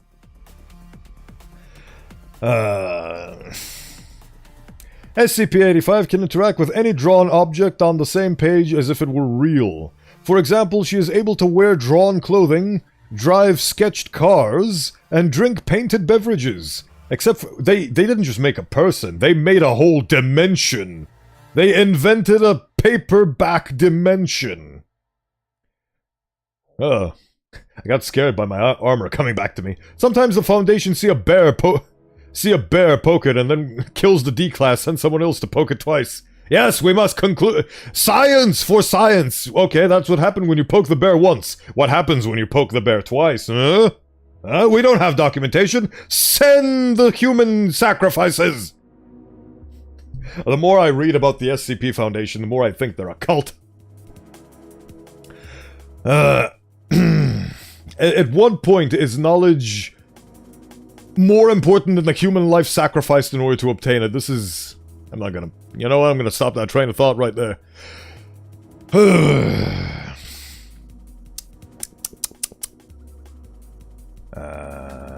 Except for animals and people, any drawn object becomes animated when in contact with SCP-085, but immediately ceases and holds position once out of contact. Artwork initially depicted as in motion, such as ocean waves and swaying trees, animate to an equilibrium state to stay at rest until acted upon by SCP-85. Well, that's fun. At least you can draw an ocean. SCP-85 has also demonstrated the ability to transfer from one sheet or image to another, as long as the two are flush. In the event SCP-85 enters a picture that does not support drawn objects, such as a repeating pattern, the picture is converted to a background image. Aww. To the Foundation, human life is cheap, and the lab rats cost money to train. I never thought about that, yeah. Human life is so much easier to be thrown to the wolves than rats, because you have to train the rats. Huh, never thought about that. It really shows the value of human life and how little it actually is in the SCP Foundation universe. At the present time, SCP-85 can only exist upon paper or canvas surfaces. SCP-85 cannot transfer onto photos, cardboard glass, or parchment. Papyrus is out of the question. When entering other pieces of art, SCP-85 takes on the artistic style of her new environment, whether to be a comic book, an oil painting, watercolor, or charcoal sketching. Note, in comic form, her voice is visible as thought and voice bubbles around her head in typical comic fashion. As she moves between panels, the perspective and her relative size are altered appropriately. Document number 85-1. Introduction to several prints authored by M.C. Escher. Oh, science has gone too far today. Introduction to several, researcher. Cassandra, this is known as ascending and descending. What do you think? At this point, SCP-85 walks a few times around the staircase. It's pretty, I guess. Would make a neat exercise track. You see nothing inconsistent with the staircase? No. As far as I can tell, it just loops around up and down all the time. Why don't more staircases do that? It's pretty neat.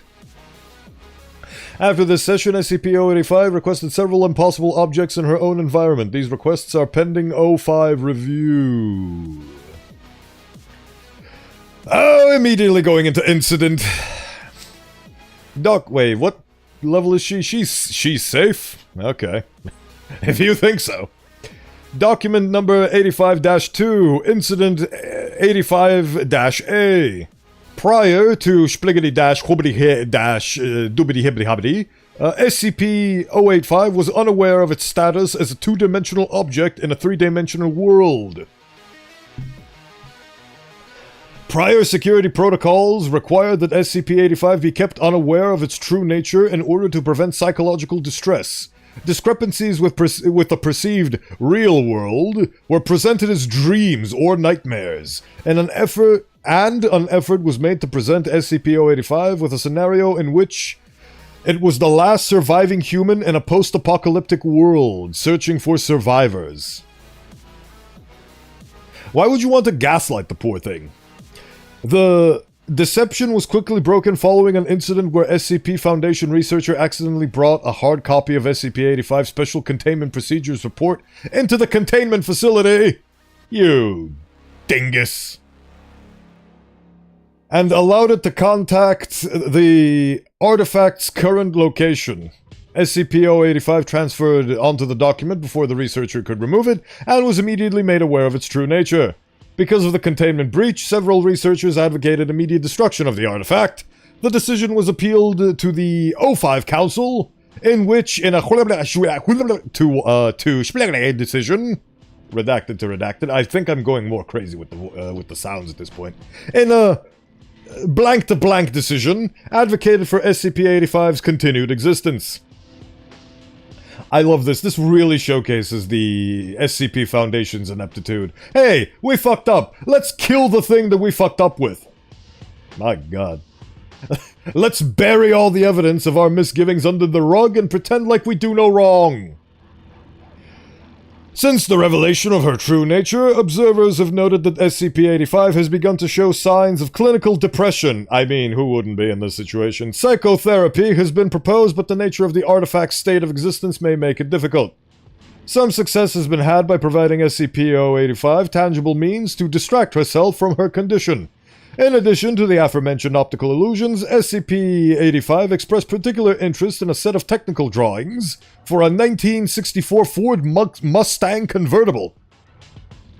Transferring the parts one by one to a more naturalistic artwork, then assembling the vehicle by hand over the period of a year, gasoline being provided through a Norman Rockwell print of a gas station attendant. Huh. Requests for further diversions of this nature are pending O5 level review and approval. Well, at least she found a hobby. Honestly, just figure out how you made her, experiment with 914, and then just make her corporeal. That would be the least you could do for bringing a life into this world and then traumatizing it. By gaslighting it and then revealing the truth. My god. Ah! It sickens me. It makes me sad and it sickens me. But that is the stories as it is told so far of SCP-85. A sad one. But ultimately, what can you do? It's the SCP Foundation. Wait. She learned how to assemble a car with zero knowledge of what a car even is in a year? Yes. They provided her with schematics. Basically, they gave her a very, very complicated Lego puzzle. And then she just assembled a car following the instructions and understanding the instructions. Like, a set of technical drawings. So basically the entire... Like, the impressive thing is she was capable of reading them. Assembling things is easy. It helps that she had nothing else to do. Yes, when you're stuck in a dimension where you're the only one there, like, I'm honestly very happy for her that she found a hobby and something to do. Have you seen the chair yet? No! What's the... Which number is the chair? We read, Here Be Dragons, the vending machine SCP. This one. And... This is short-term memory at work here, folks. Those are the two ones I remember fondly. What's the number of the chair? I'll put it in a tab and we can read it. Poor SCP-85. My empathy goes out to her. Particular interest... I'm fascinated that she expressed particular interest in a specific model of a Ford Mustang convertible. The chair that becomes other chairs? I don't know, it needs to give me a number. Suggestions are accepted as long as I am given a tangible number to equate to an article. And then I'll shelve it for next time. Because my own SCP calls out to me and I must accept its beckoning call. Ah. You can actually see the holes where my horns poke out if I tilt my head back far enough. Isn't that fun? Isn't the detail fun? Detail. Ah. It's the chair someone shredded to turn evil. Give a sec. Okay, hold on. I will... If I just Google SCP chair, we got 2950. SCP-2950, just a chair.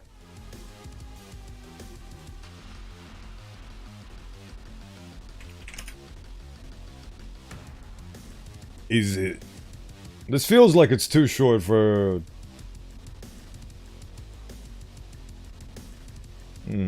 Oh, 16... Ah, there we go. 1609.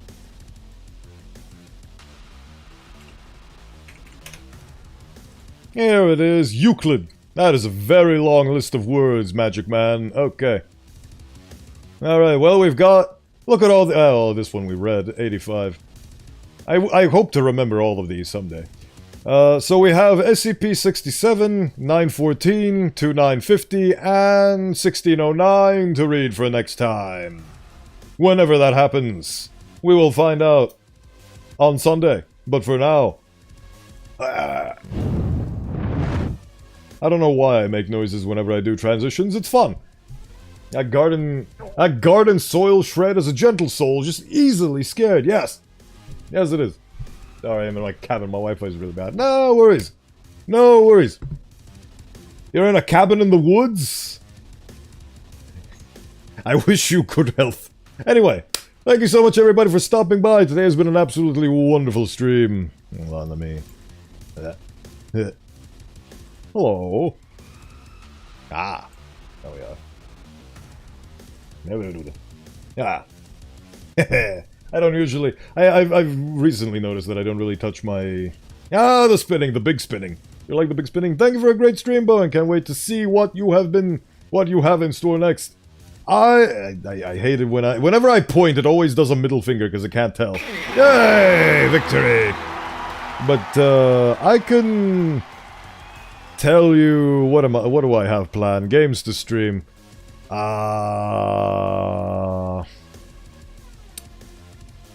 Milk outside of a bag of milk outside of a bag of milk. And consequently, milk inside of a bag of milk inside of a bag of milk. I'm not making this up, those are actual games. I have no idea what there are, but they're text-based. And I intend to play those on Wednesday. So, look forward to that, and then Friday is more SCP reading. And I really want to get my mitts on the fantasy edition of SCP. Because I'm very curious about that. Ah! Haha, mug! Haha, hydration! Ah, the hydration is done in your name, Deltor, thank you! Ha! Beautiful. Look at the mug, isn't it beautiful and giant? Ha!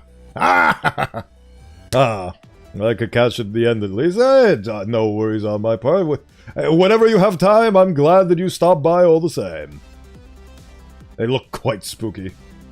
The SCPs? They probably are. We'll find out next time. Both with the games that I have planned and with the SCP articles I have planned. Right. A bag of milk game sounds familiar. It's one of the most. It's one of the overwhelmingly positive games on Steam. So, yes. Mug. Right. I need to see who we are rating today. Mug. What do we got? Oh, we don't actually have a lot of people streaming right now. Well, from my mutuals anyway.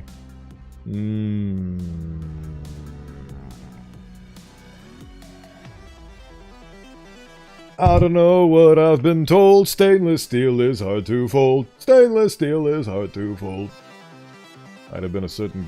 Might have seen a certain goblin play it. Oh.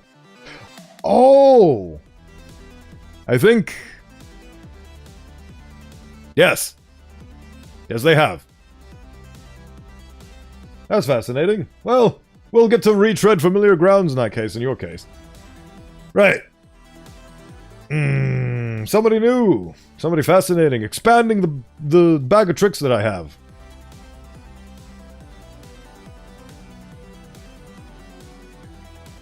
You remember our talks earlier about how Australia isn't real? Here's somebody from the not real place.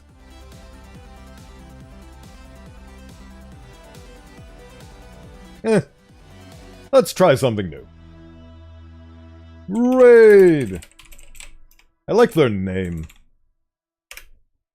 They are currently streaming the end of the Elden Ring DLC, so if you don't want to get spoiled about the end of the Elden Ring DLC, don't watch, but if you have seen me play the Elden Ring DLC, you know exactly what this is going to be about. It's going to be about lots of dying, repeatedly, over and over and over and over. But yes, thank you so much everybody for stopping by. There's your raid messages. Grab them as they are appropriate. We'll figure out how the raid messages will work post-unaffiliation, but until then, thank you so much for stopping by, and I wish you all a delightful weekend. Farewell.